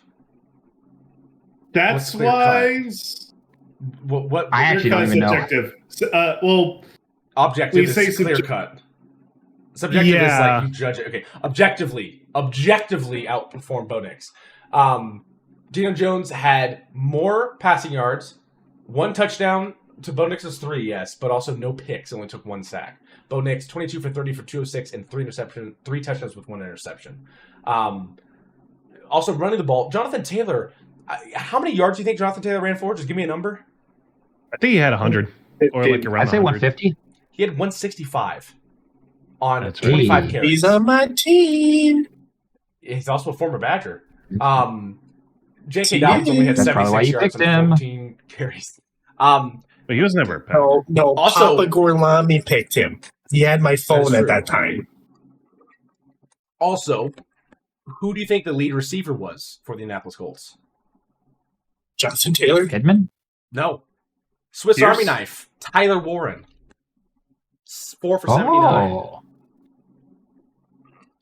Also, okay. hear me. Listen to me. There will be a Tyler Warren passing touchdown this year. He played quarterback a couple times at Penn State. There will be a Tyler Warren passing touchdown. They'd pull like a Philly special or something. Something. Or like a double pass, or like they put him at You fullback never know. and then he like runs forward and then steps back and throws one, or jump past something. I wouldn't hate that. That'd be kind of funny to see. So for how this went, Broncos, first of all, your offense barely ran the ball. Not well, much at all. And then passing, you did a decent job, but like not as well as you should have done. And then just some key mistakes at the end caused the problem to happen. This was supposed to be like the best defense in the NFL coming into this year. And you let Indiana Jones rob you blind. Yeah, they got me 0 fucking points this week. Especially it didn't really help either, because especially like, and I'm admitting this whatsoever. I don't know what the fuck leverage is. Nobody knows. What the fuck was that call? At the end with the Yeah, It was literally the end. Because they think- kicked is it on wide. the right side here. it was the middle, because it was like the center. I was watching Brandon It was there. Perna's That Good Sports react to the game, Was and it him? even he's screaming at the TV like, "What the fuck is leverage?" Is it him pushing down here? That's it. That's what got That's called. it. That's all it was. I mean, you That's all gotta it protect was. him because he's keeping his head down, and he's also these are not big guys. But it wasn't he was trying to push him down. It was he slipped and just touched him. Yeah, So when it comes to safety, you got to make that call. you do, even if it's incidental, just like But incidentally grabbing you a face even know mask. the guy fell over. Well, that's the thing, though. Incidental doesn't give you free reign because it's hard to tell. Of course not. It's hard to tell the intention of something. Just like when they got rid of the face mask, like if it's 5 or 15, you don't know. And also, you got to keep players safe. You're not going to go out there and let someone rip somebody down by their literal face. So Yeah. you got to maintain safety. The biggest thing is here, that's a super long kick. How many kicks are blocked legally through the center? You're not allowed to jump over them. You're not allowed to blow them up. How many kicks are blocked by you going through the center? Not many. The kicks are usually blocked from the edges. So don't, every time I played football, you just don't touch the long snapper. Just don't touch him. If you don't touch him, you're Leave fine. that motherfucker alone. It's simple, tiny little mistakes. Like, just don't touch the long snapper. Don't, try to extend a play and hold a guy. Like, little tiny things, and that's what lost you the game. And now we're talking, now in the way too early MVP run, Daniel Jones is on the board. You have no one to blame but yourselves, Denver fans. Or Denver players, I mean. I guess the fans can't really do anything about it, but, it is what it is. Yeah. So, these are games as a team where you're trying to be a contender that you need to go out and win. Now, I'm not going to sit here and say that the Colts are illegitimate. However, if you look at their roster on paper, they're not a team that's supposed to be screaming, we're going to start the season out 2-0 against one of the best defenses in the league. But as the Broncos, if you're thinking of trying to go out here and where the Chiefs look like they're slipping, you want to take some ground up and maybe win this conference, you got to win the games that you're scheduled to win. You got to win the games that you're you're favorited heavily. So do it. I know you're a young team. You have struggles like this. You can't have a lot of these, or else you're going to be playing catch up the whole season. I would know, as a Bengals fan, starting slow sucks, and you're like Sisyphus the rest of the season, rolling that ball uphill. So also for the Colts, just please lean into the Indiana Jones thing. It'd be so fucking funny. All right. Don't Falcons play it. Don't play it. Don't. Not Falcons. Please Cardinals don't. win. I'll go to bed. What is so wrong with it? It's fucking hilarious. It's Anyway. so stupid. And also, you over. Like it was you a little. overplayed It was it. Oh no, I overused overplayed even it. last week. Yes, I overplayed it. Yes, absolutely. I definitely beat the horse with a stick, or dead horse with a stick. Yeah. Whatever. Beat a dead horse with a stick. It's glue now. Anyway, what's also glue is the fucking Panthers and the floor, because good lord. 27-22 the final score. Close game. Cardinals now 2-0, Panthers 0-2. Bryce Young, if you are a head coach for the Panthers, how many passing attempts are you putting on Bryce Young in a game? Give me a number. 0. Like how much He's your starting. How much, if you were the head coach and you're saying, I want Bryce Young to have this many passing attempts in a game, what would you say? 5 to 30. Don't know, because O-line sucks and you don't have a running back, so it's like I'm saying 0 and taking my walking papers from Temper Tantrum. He had 55 attempts. He was 35 for 55 for 238 and 3 fucking touchdowns and 1 interception. Kyler Murray went 17 for 25 for 220, interception and a touchdown. Only took 1 sack. Chuba Hubbard ran the ball 10 times for 38 yards. James Conner 11 times for 34 yards. There was barely any running in this game. It was a ton of passing. Terrell McMillan, though, looked very good for Panthers fans. 6 receptions, 100 yards on the nose. Already looking like might be receiver 1 for this team. The guy is a phenomenal athlete at his size, and his just absolute arm span is ridiculous. This is such a fucking like. Watch this DB. Just like, fuck! Like, they got me. Fucking like, god dang it! And he's like, bro, come on. Just like, all right, like, god damn it. Yeah, it's like, all right, well, you fucking got me. Just, fucking throw it already. Just, Also, Xavier Leggett, I believe it was a first round or second round draft pick last year. Yes, he was the first round last year. Leggett was a first rounder. 1 reception, -2 yards. 8 targets. The Carolina Panthers. Yeah. That reminded me of seeing the flag. The fucking last 2 minutes was just flags of the game. Literally, just flag. And 50%, like Tom Grossi's ref there too. Flag. Yeah, but half of those were bullshit penalties too. Like, as in, why were they called? They were not supposed to be called. It was. Cardinals won the game. Shut your ass up. Anyway, right. Chiefs, Eagles. Chiefs and Eagles. This was a rematch of the Super Bowl, which the Philadelphia Eagles won, and they did it again. This time a little. And bit they ran the same play 7 fucking times. Yeah, 20-17, the final score. Jalen Hurts, 15 for 22 for 101 yards, no touchdowns, no picks, 2 sacks. Saquon Barkley, 22 carries, 88 yards, and a touchdown. A.J. Dillon also saw the field 3 for 19. Kansas City Chiefs, Patrick Mahomes, 16 for 29 for 187 yards, a touchdown, a pick, and 2 sacks. Mahomes also was their lead rusher, 7 for 66, and a touchdown. Travis Kelce still their lead receiver. 4 receptions, 61 yards. The big talk about this is the tush push. They ran the play a lot. The Chiefs defense was able to stop Hurts pretty well. He didn't have a great game throwing the ball. However, he had a great day running the ball for some scrambles, getting on the open field, and trying to make things happen down the field a little bit. And it was a very defensive-focused game. But Saquon Barkley also ran for 88 yards and a touchdown. And they were able to get into short yard situations where the running the ball via tush push was something that just did to very, very high success. I think main reason is they have a phenomenal offensive line. Jalen Hurts is also probably the most athletically talented quarterback in the league. It's him and like Lamar Jackson. Also, Josh Allen and Patrick Mahomes are kind of there, but also Mahomes and Allen don't have the sheer power that Hurts has. Hurts is built like a running back. So I think Allen does have power though. Like, there's some stuff. Not as much in the legs. Yes, Allen still can put the shoulder down, but like, what does Jalen Hurts squat? Like 500 fucking pounds?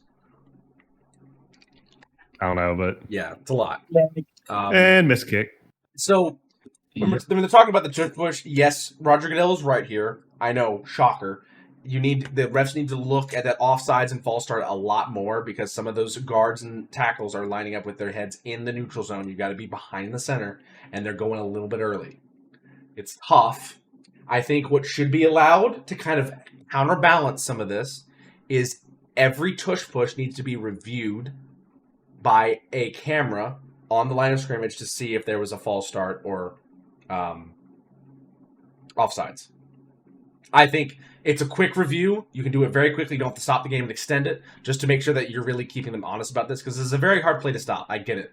But a lot of that is also just because of the talent of the Eagles. This is not a play that they figured out some way to game the system. This is because they have invested into their O-line and into the quality of their running back and quarterback. But again, the whole sentiment, I believe, can still be true of don't push the runner, which is totally fair to make that rule. And then also just make sure that you're really focusing on those linemen not getting a little jump start or being a little bit ahead. So other than that, don't let them get to a 3rd or 4th and 1, and you've got your problem solved, defenses. So this is a little bit of a skill issue on your part. Also, I'm avidly waiting for Chris Jones's autobiography. Wah. So, yeah. Again, when the Chiefs lose, America wins. So I'm happy. I love Also, to see these red fucks lose.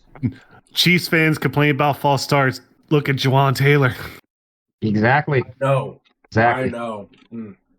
But this is an 0-2 Chiefs team that still looks very solid. You don't want to be 0-2, I get it.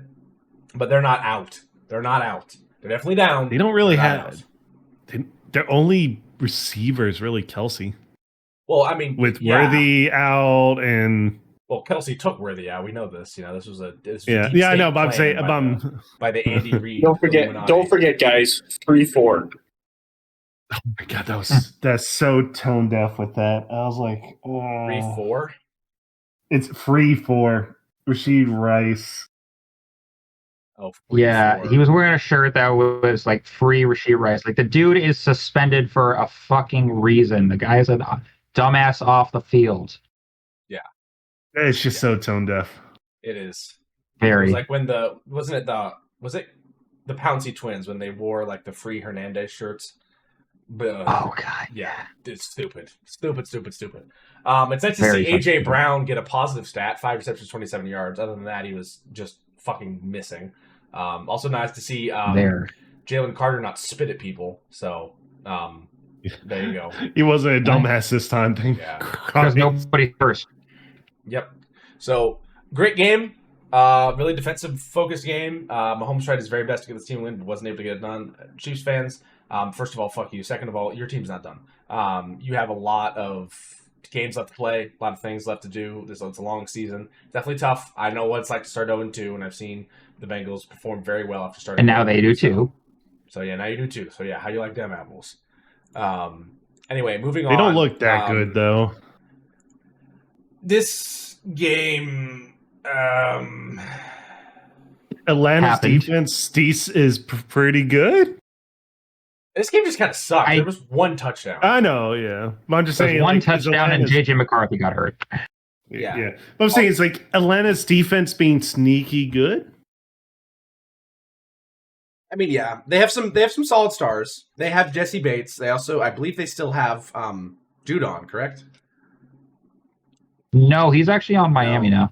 He is on Miami. Oh my god, he did go to Miami. They have Leonard Floyd though. So they have some. They have some names. Also, I keep forgetting AJ Terrell. But Penix Jr. 13 for 21 for 135, no touchdowns, no picks. McCarthy 11 for 21, 158, no touchdowns, 2 picks. 6 sacks for McCarthy, 3 for Michael Penix. Bijan Robinson 22 carries, 143 yards. Tyler Algier 16 for 76, no touchdown. This is just the Vikings offense not performing well. I hate to say this as a Michigan fan, JJ McCarthy did not look great. He looked very good in the fourth of last week, just the fourth quarter. In this game, did not look great. Some nerves, it looked like it. But he is a guy that looks like he wants to go out and do his absolute best. He's, again, fighting for those first down yards we saw in that last play, but on this play, like, fumbles the snap. Some of the reads he was making were good, but he couldn't get the ball there accurately or with enough power. I think he has the ability to be an NFL quarterback. I've seen what he can do, but I think right now there is some issues starting, I feel like, with how this is going. This is definitely not a game where you're going to be like, this is going to be horrible, he's going to be terrible, he's a bust, but it's definitely not a move in the right direction. For the Falcons, this is definitely not a great sign that your offense was not able to punch the ball in enough. When you have a phenomenal run back in Bijan Robinson, Michael Penix still needs to develop a little bit better, but you got to win. This was definitely an early season ugly game. Any thoughts from you guys? Graham Shot, just ugly game.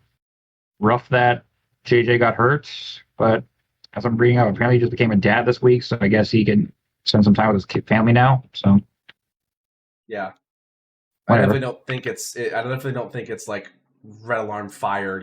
Find a new quarterback right now for the Vikings. But definitely not. You need to definitely some time. Something does have to get fixed. But this is definitely not a step in the right direction. I am very scared for what JJ McCarthy is going to see when he faces the cold front, which is the Packers' defensive line. I feel Great like, name, by the way. Yes, phenomenal. Like that, again, actually. not enough good nicknames in the NFL. Like Great one. I feel like it's just too soon. You seen the pastor name? It very Dude. may well be. No, I Like, just who knows? won In the hindsight- lottery, guys. It's too soon. I don't know. Just shut up. Look, I've been through enough pain to understand this. That's what makes victory sweet. Embrace it. Don't just worry about like, oh no, what if Jordan Love starts stealing money from the poor people of Mississippi? Sending his dick to report. The worst part I is wasn't it's going to go there, happened Kato. God damn it. It But all happened right. once, Too late, it can already did. happen again.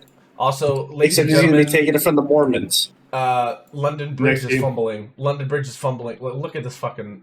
Look at this. Just Good honk. God. Drops milk carton. All right. Anyway, Next game. one of the worst things in modern football. 2 Monday night games. Yeah. First one. Also worse if this is your second favorite team, the Buccaneers get taking more and more injuries. Yes. Kobe Malt And is out. Houston O-line is Yeah. Houston Had to. O-line still sucks ass. 2019 to final score. The Buccaneers get the win in a close one. Fuck.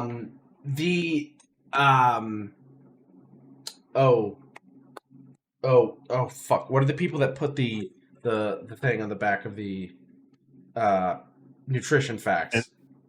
Fuck, what are they called? The FDA? USDA? Or the FDA, yes. Sorry. The FDA has mandated that the city of Houston began to put choking hazard signs outside of their city limits. Because this was fucking atrocious, dog. I was wondering where you're going there with that. Yeah. Rough. Really rough. They had the lead late in the game, and then can't punch it in. Baker gets it back and does his thing. He went 25 for 38 for 215, 2 touchdowns, no picks, and only took 4 sacks. Stroud, 13 for 27 for 207 and a touchdown, no picks, and 3 sacks. Running the ball, Bucky Griffin had 71 yards of rushing. Ricard White, 65. Baker Mayfield, 33. On the other side, Nick Chubb, only 43. C.J. Stroud, 27. William Marks, 14. Ball was spread around pretty decently by both sides. This is rough for the Texans. Go out. Didn't at home. Houston have like over 10 penalties also?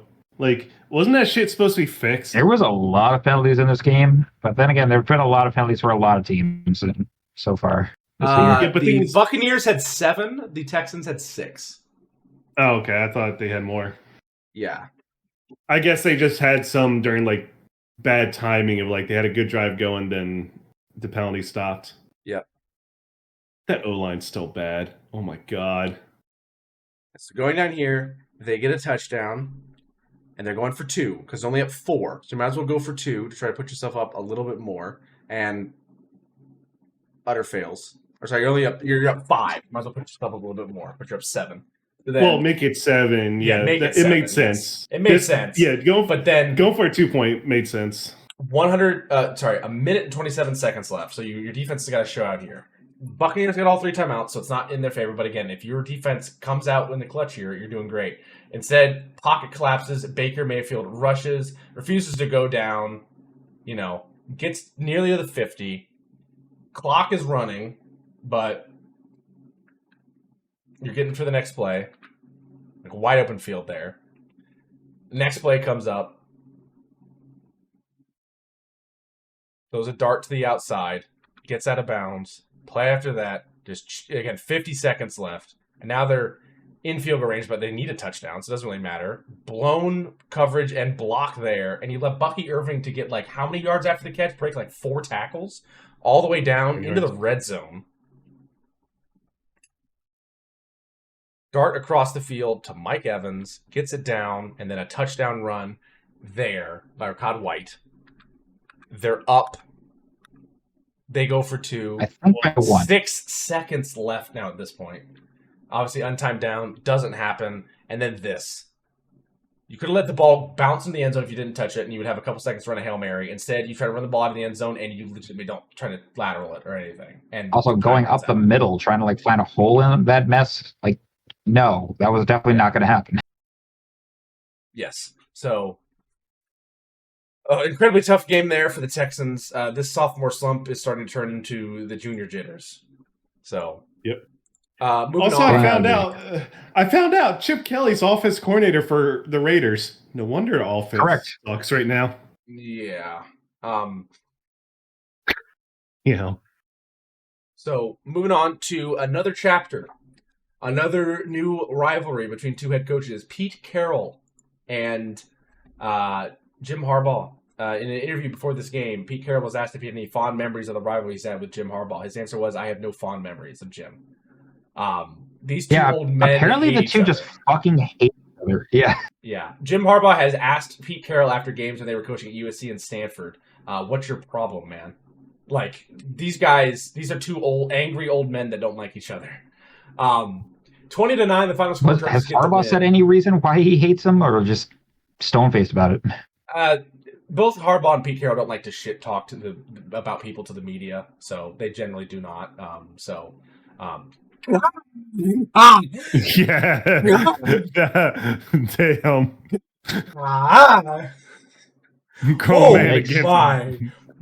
Grown man against a child. He's like, yeah, check man had a 22 family there for a Hunchback of Notre Dame symptoms after that one. Golly, bro. Oh my gosh. So yeah, Chip Kelly's offense. Not great. Geno Smith, 24 for 43 for 180, no touchdowns, 3 picks. Yikes. Chip Kelly offense. Carries, 43 yards. For Justin Herbert, 19 for 27 for 242 and a touchdown. Not a ton of running.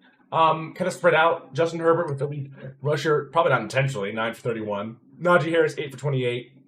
Amari Hampton, 8 for 24. Also, thank you for scoring low. You were the reason I was able to beat Macedon because you underperformed heavily. Also, Brandon Aubrey, my beloved. Yeah. So many points.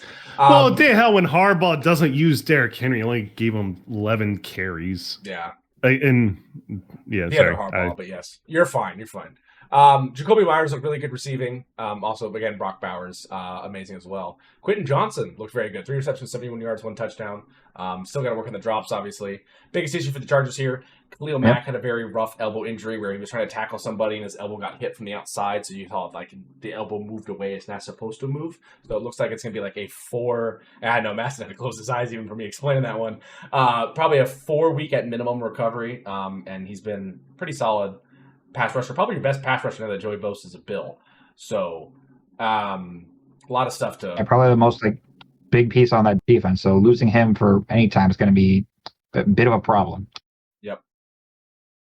I'd say it doesn't help. I still think the Chargers going to be really good.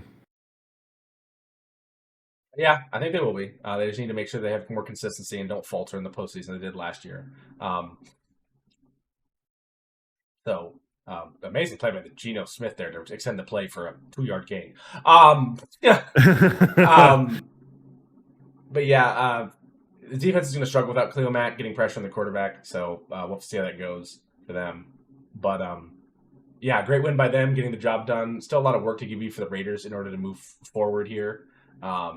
A lot of holes to fix in that defense. Offensively, though, so long as you get a better offensive coordinator, you have a lot of weapons. So 2 really good tight ends. Geno Smith is a solid quarterback. Najee Harris always looked great. And Jacoby Myers, or not Najee Harris, Ashton Genty. Jacoby Myers showing out.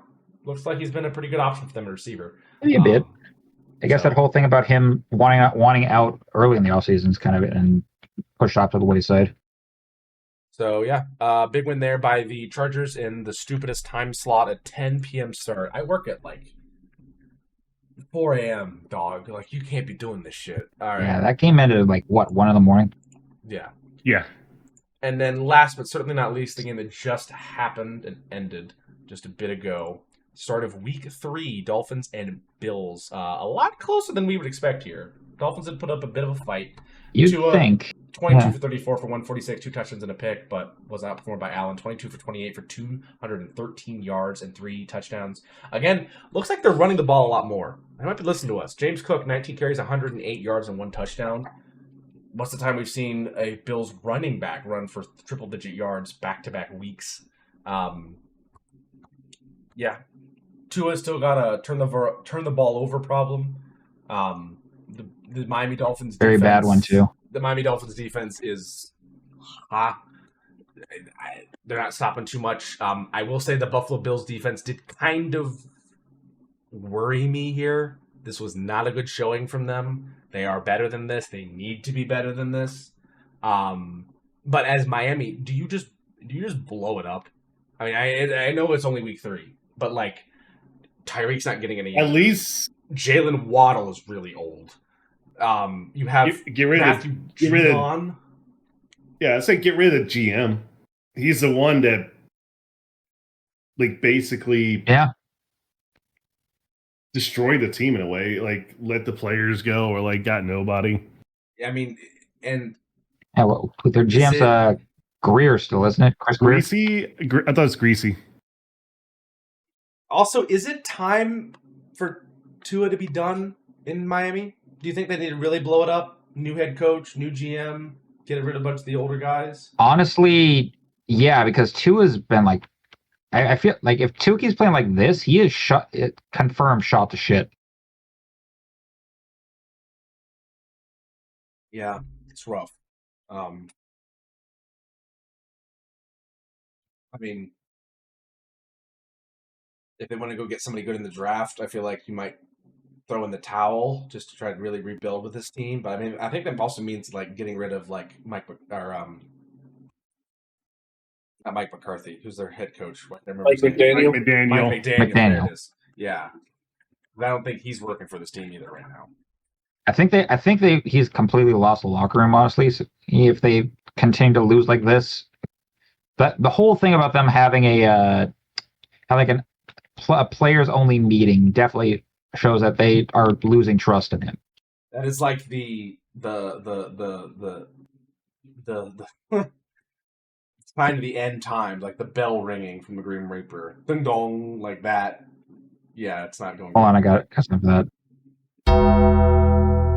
Yeah, that's definitely a sign. So tough there. A good win by the Bills offensively. Defensively, a little shaky there. Let's try to clean that up a little.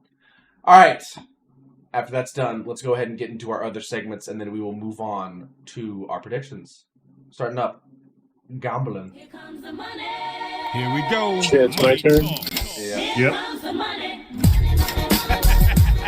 Hey. We're wasting our money. Well, we're not wasting our money because we're up $45, baby. Up 45. Last week's picks hit, motherfucker. So for this week, Kate put it to a poll of what we would pick, and they picked receiving yards yet again. Which sucks because the second most one was "fuck you, Gorlami." And I have something opening up, and now I'm awake ghost. Okay, we're good now. So here are the picks for the receiving yards. A.J. Brown, less than 62.5 because Jalen Hurts doesn't know how to throw a fucking football. Malik Neighbors more than 79.5. Who else is Russ going to cook to? Dunze was picked because I benched him in my other league, and he popped the fuck off. So, Understandable. gonna trust it. CeeDee Lamb more than 81.5. Again, who the fuck is that gonna throw to? And Puka Nacua more than 79.5 yards because the Lions are, not the Lions, the Rams are looking good, and I like it. Looking okay, I'm not gonna lie. I want to potentially make $59 here.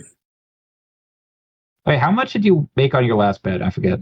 He said 45. So I put down 45. $5. Okay, no. Put down $5. I won 55 in total. But because of the $5 bet I placed last week and $5 bet for this week, I took $10 away, so my net profit right now is $45. Okay, so we're sitting at the Golami net profit of $45. So we're in the green, Golami. We're In the green. That's impressive. So And this as is why always, this is why you gamble responsibly and only dish out $5 at a time exactly. and not $1,000 parlays. Again, if we ever get my coworker on, your guys' draw is going to hit the floor. He's told me some numbers, and we're talking like. I can't do that. Yeah, No, it's nuts. No. Like 4 zeros. Anyway. Yikes. Yeah. No, Tank thank ball. you. Straight to tank ball time.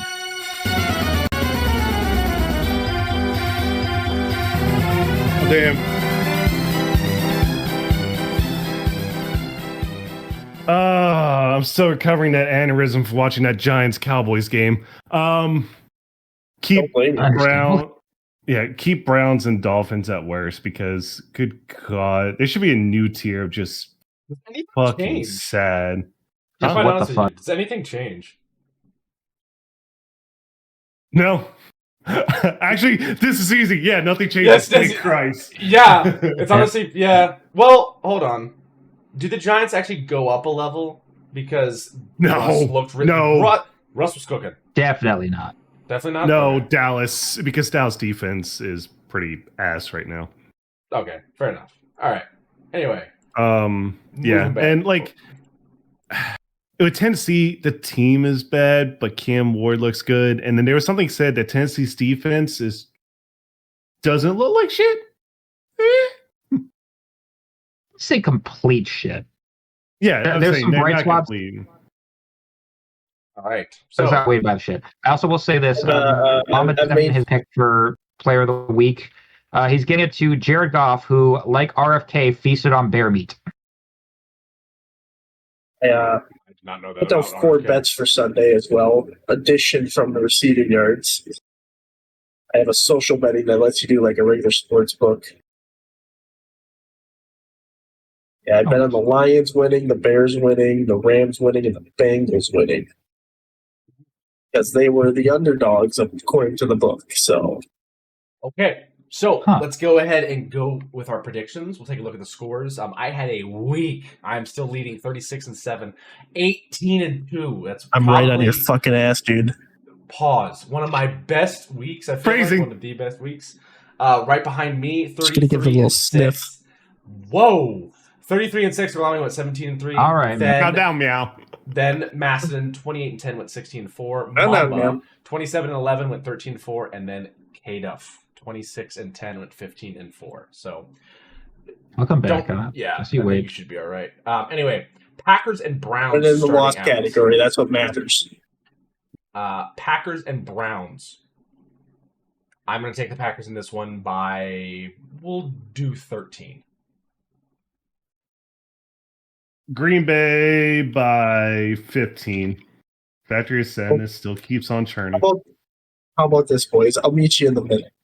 Packers by 14. Okay. Yeah, give me the Packers by 17. In the words of short rounds, the Jones. I'll take the Colts by let's do 10. Colts by 8. You'd be hilarious. Daniel Jones actually sucks in this game. That would be fucking Yeah, it would be. hilarious. It'd be very funny. Raiders of the Lost playoffs by 7. Give me the Colts by 13. I did see real quick on this game. I did see a social media post that somebody made that said if Daniel Jones actually throws for 45 passing touchdowns, that he would do whatever the top comment was in this video, and it blew up. The top comment was create an OF and take 100 back shots. And he currently made another video where he was like, he's already thrown for 2. This is bad. This is bad. This is bad. Help. The doomsday clock is counting down. No, wait. Next up, Bengals and Vikings. This is I believe a Carson Wentz Vikings squad at home against the Bengals. Yes. Who's playing Jake Browning. You should have never fucking cut him. Let me take the Browning automatic assault rifle, or Browning automatic rifle by 5.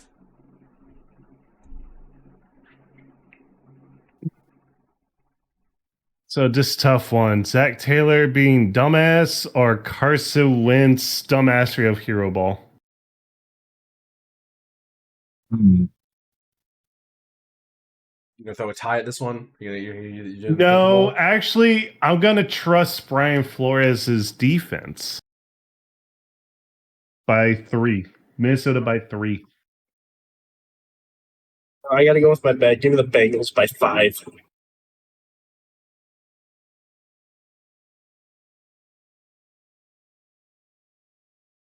Sorry. Go. I'm trying to decide here. Give me the team from the northern Midwest that looks good in the regular season, then completely fucks up in the regular season. That happens to be wearing the color purple by 9. I was gonna say you're not narrowing this down. He narrowed it down with the looks good in the regular season because Cincinnati and it at times sucked during the regular season. Rarely ever looks good early on. All right, so Pittsburgh and New England. All right. In this one, I think I'm going to take the Patriots. I think they'll win this game by 3. Yeah, I actually think New England can win this. New England by 5. I'd like to see a depressed, urinating tree. Give me the Patriots by 6. Bench warmer Bran all day. Days of our Steelers.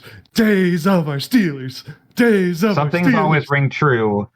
They can't beat New England. Patriots by 6. Oh, yeah. Forgot about that. Yeah, I take the Eagles in this Rams-Eagles matchup. I'll take the Eagles in this one by 14. I think it's going to be a close one. I'm not counting out the Rams, but I'll say Philly by 6. I think Saquon gets a big game in this one. It's by 3. Who by 3? Rams. You cut out for a minute. Rams. Ooh. The Rams. I could see it, though. Like, as I said, the Rams look It's gonna be good. good. I think it's going to be a good game. Give me the Eagles by 7 because I ran the same play 7 fucking times. Buccaneers and Jets next up from Tampa. Baker's looked really good, and there might not be Justin Fields, so I'll take the Buccaneers in this one by 4. Yeah, I gotta go with Tampa Bay by 8. Give me the Slayer of Zins by 7. Slayer Zins. It's always a Zin joke. Yeah, give me a Zin joke. Yeah, we all know JETS sucks. So give me the Bucks by 3. Sounds a lot. That line is probably Bucks. I'll take Raiders and Commanders from Landover, Maryland. I will take the Commanders in this one. They had a long week to rest. I think I'll take them in this one by 10. Yeah, Washington by 15. Chip Kelly sucks as an offensive coordinator, and Green Bay's defense is that good. Scary. So, give me the Washington football team by a whopping 10.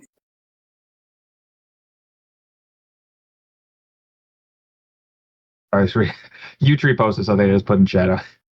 Yeah, give me the commies by 10. Falcons Panthers. I still don't think the Panthers can compete with the Falcons level right now, even with Michael Penix struggling this last game. So I'll take the Falcons in this one by, we'll do 13. Falcons by 5. And by 7? Falcons by 7? Yeah. Penix better stiffen up and rise to the occasion. Falcons by 12. Yeah, all right. I'm sorry, that was good. Just that delivery was good. Texans and Jaguars. This is going to be a tough one because I think both of these teams have struggled a little bit here and there. But I like the Texans in this one. They have a few more options, I feel like. So I'm going to take them by 5. It'll be a close one. This one's always a weird game. Don't overthink it. Duval by 2. Sorry, what team? Jags. Duval. Jaguars. No. Say it right. Duval. Thank you. Now I understand what you're saying. All right, you allow me. Stroud by 6. Yeah, I feel like if the Strouds go 0-3, they're going to start bombing shit for real. Give me the Texans by 7. Okay. Houston ain't going to be safe. Broncos and Chargers. Something tells me Chargers in this one. I know the Broncos have a really good defense. I didn't like the way they performed last week against Indiana Jones, even though, he is magical. But I'll take the Chargers in this one. I think the run game finally gets going for them. So I'll take the Chargers by 4. Yeah, I gotta go with Chargers too. Chargers by 6. Big Ten football by 7. You know exactly who. My waiver just went through on the league to pick up Indianapolis's defense. So yeah, give me the Chargers by 11. Indianapolis's defense? I'll trade you Kyle Pitts for it. Guess if they're going up against the Titans, what do you think? Shit are you smoking? And can I have some? Speaking of what shit are you smoking? The Saints are smoking crack. So Seahawks by. Oh. Okay. All right. Seattle by 8. Seattle by 9. At least I ain't drinking, Brian. Give me the 12th man by 13. All right, Cowboys and Bears. This is a tough one. I think the Bears can do it. Shout out Mamba. You're always in our hearts. You're not dead. You're just a Bears fan. I'll take the Bears by... The same thing. What do you mean? Yeah, I'll take the Bears by 2. You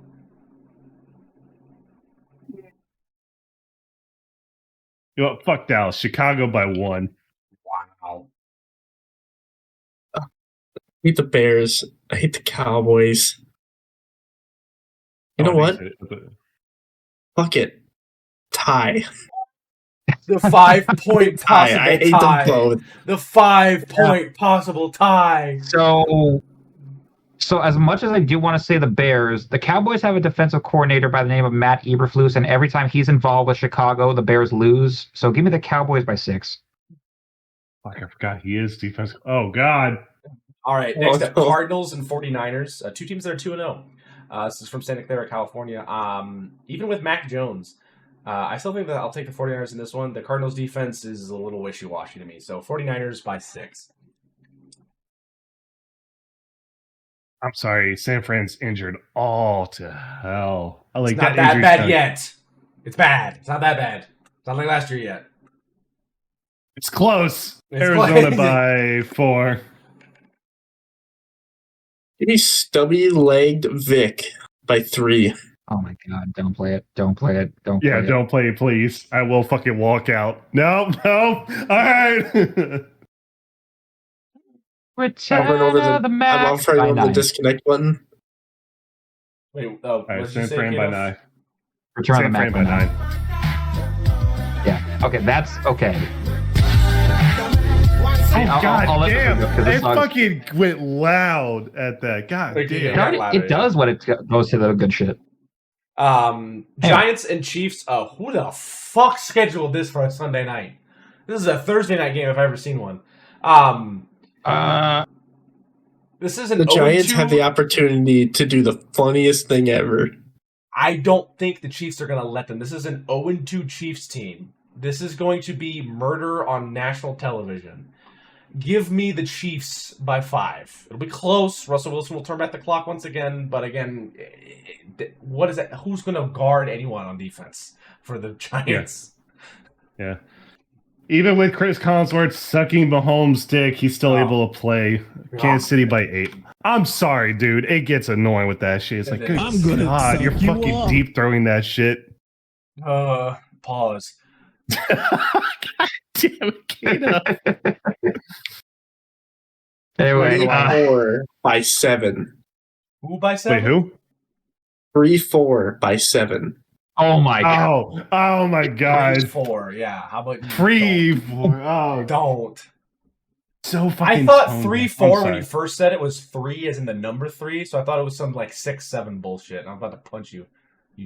Don't even get me fucking started. I mean, I hate that fucking meme so much. Gulami's generation started it. This fucking young whippersnapper. Yeah. Oh yeah. Hey, at least it's not going Anyway. senile like someone over there. Respect your elders, you piece of shit. Yeah. Derp. And you're Derp is cussing gonna me out happen. of it. So give me the Chiefs by 10. Okay. Danny Derps I actually isn't thought there you were going to anymore. say Giants. Danny Derps is not there anymore. It's No, still but the Giants still is a derp. Yeah, it's fair. All right. Lions, and then if Gorlami moves his massive ass noggin, Ravens. So You're just cutting your head off. It's from Maryland. There's nothing up there anyway. It's fine. I want the Lions to win. I don't think they will. I'm going to take the Ravens by 3. It'll be a close one. I just don't trust the Ravens defense. They have so many And- weapons. I don't understand how they're not good. Kyle Hamilton, Jair Alexander, The coaching, like, it's Hasn't Alexander been hurt to start the year? Patrick Queen. He's a little. Patrick banged Queen's up. I been don't know. iffy. Yeah. Queen had. I don't even think Queen's there anymore. Where is Queen? He's on Steelers. That is true. That is right. Oh, shoot. Steelers to a Super Bowl. I think Detroit's gonna. I think Detroit, that bounce back game against Chicago, is gonna go further with the offense. Detroit by 7. Ball's going to be choking on some dicks. Give me the Lions by 6. Oh, good God. What the I'm fuck? gonna- don't make me play the Mamba soundbite again, please. I'm going to suck you off. Give me the chart. I had to say Charger. Give me the Lions by 13. The Chargers show up randomly in the third quarter, play both teams at once, and By win. God, it's Jim Harbaugh with a steel chair. God! Yeah. All right. And look okay. who's playing on Thursday night. This would. I mean, that could be worse. Let's face it. That could be a worse. It Thursday can be matchup. worse. Yeah, I could play the video. I'm just kidding. Seahawks and Cardinals. It's from Arizona. I don't think it's going to stop. The Seahawks offense looks really good. Adding Sam Darnold and JSN playing very well, and Kenneth Walker playing very well, and having Cooper Kupp at wide receiver 2. Your second best quarterback's got to cover a Triple Crown winner. Not happening. Seahawks by 14. I think it'll be a little bit of a blowout here. Seattle by 10. So, Seattle by... Yeah, I'm going to copy you. Seattle by 10. I had that in my head, so I'm going to stick with it. I'll also copy you. Seattle by 10. All right. Okay. Those are our That's why I'm so predictions. That is the next week of Late. football. It is a very late podcast, so thank you guys for staying up for it. I hope you I'm guys tired, enjoyed boss. it. Yeah, hope you guys enjoyed the podcast as well. Please leave a like and subscribe to the channel. Leave us a question if you have anything. Hope you enjoyed the episode. Make sure to look forward. Why is to football. Korlami stupid? We're Asked we're myself getting that same into- question for years. We're getting into like the quarter point of the season. We're starting to edge into it, so get ready to really see the true aspect of your teams. Enjoy football, enjoy college football, enjoy every level of football that you can, because there's a finite amount of football games in your life, and most importantly, run the damn ball. Have a good night. Don't forget your fullbacks. Yep.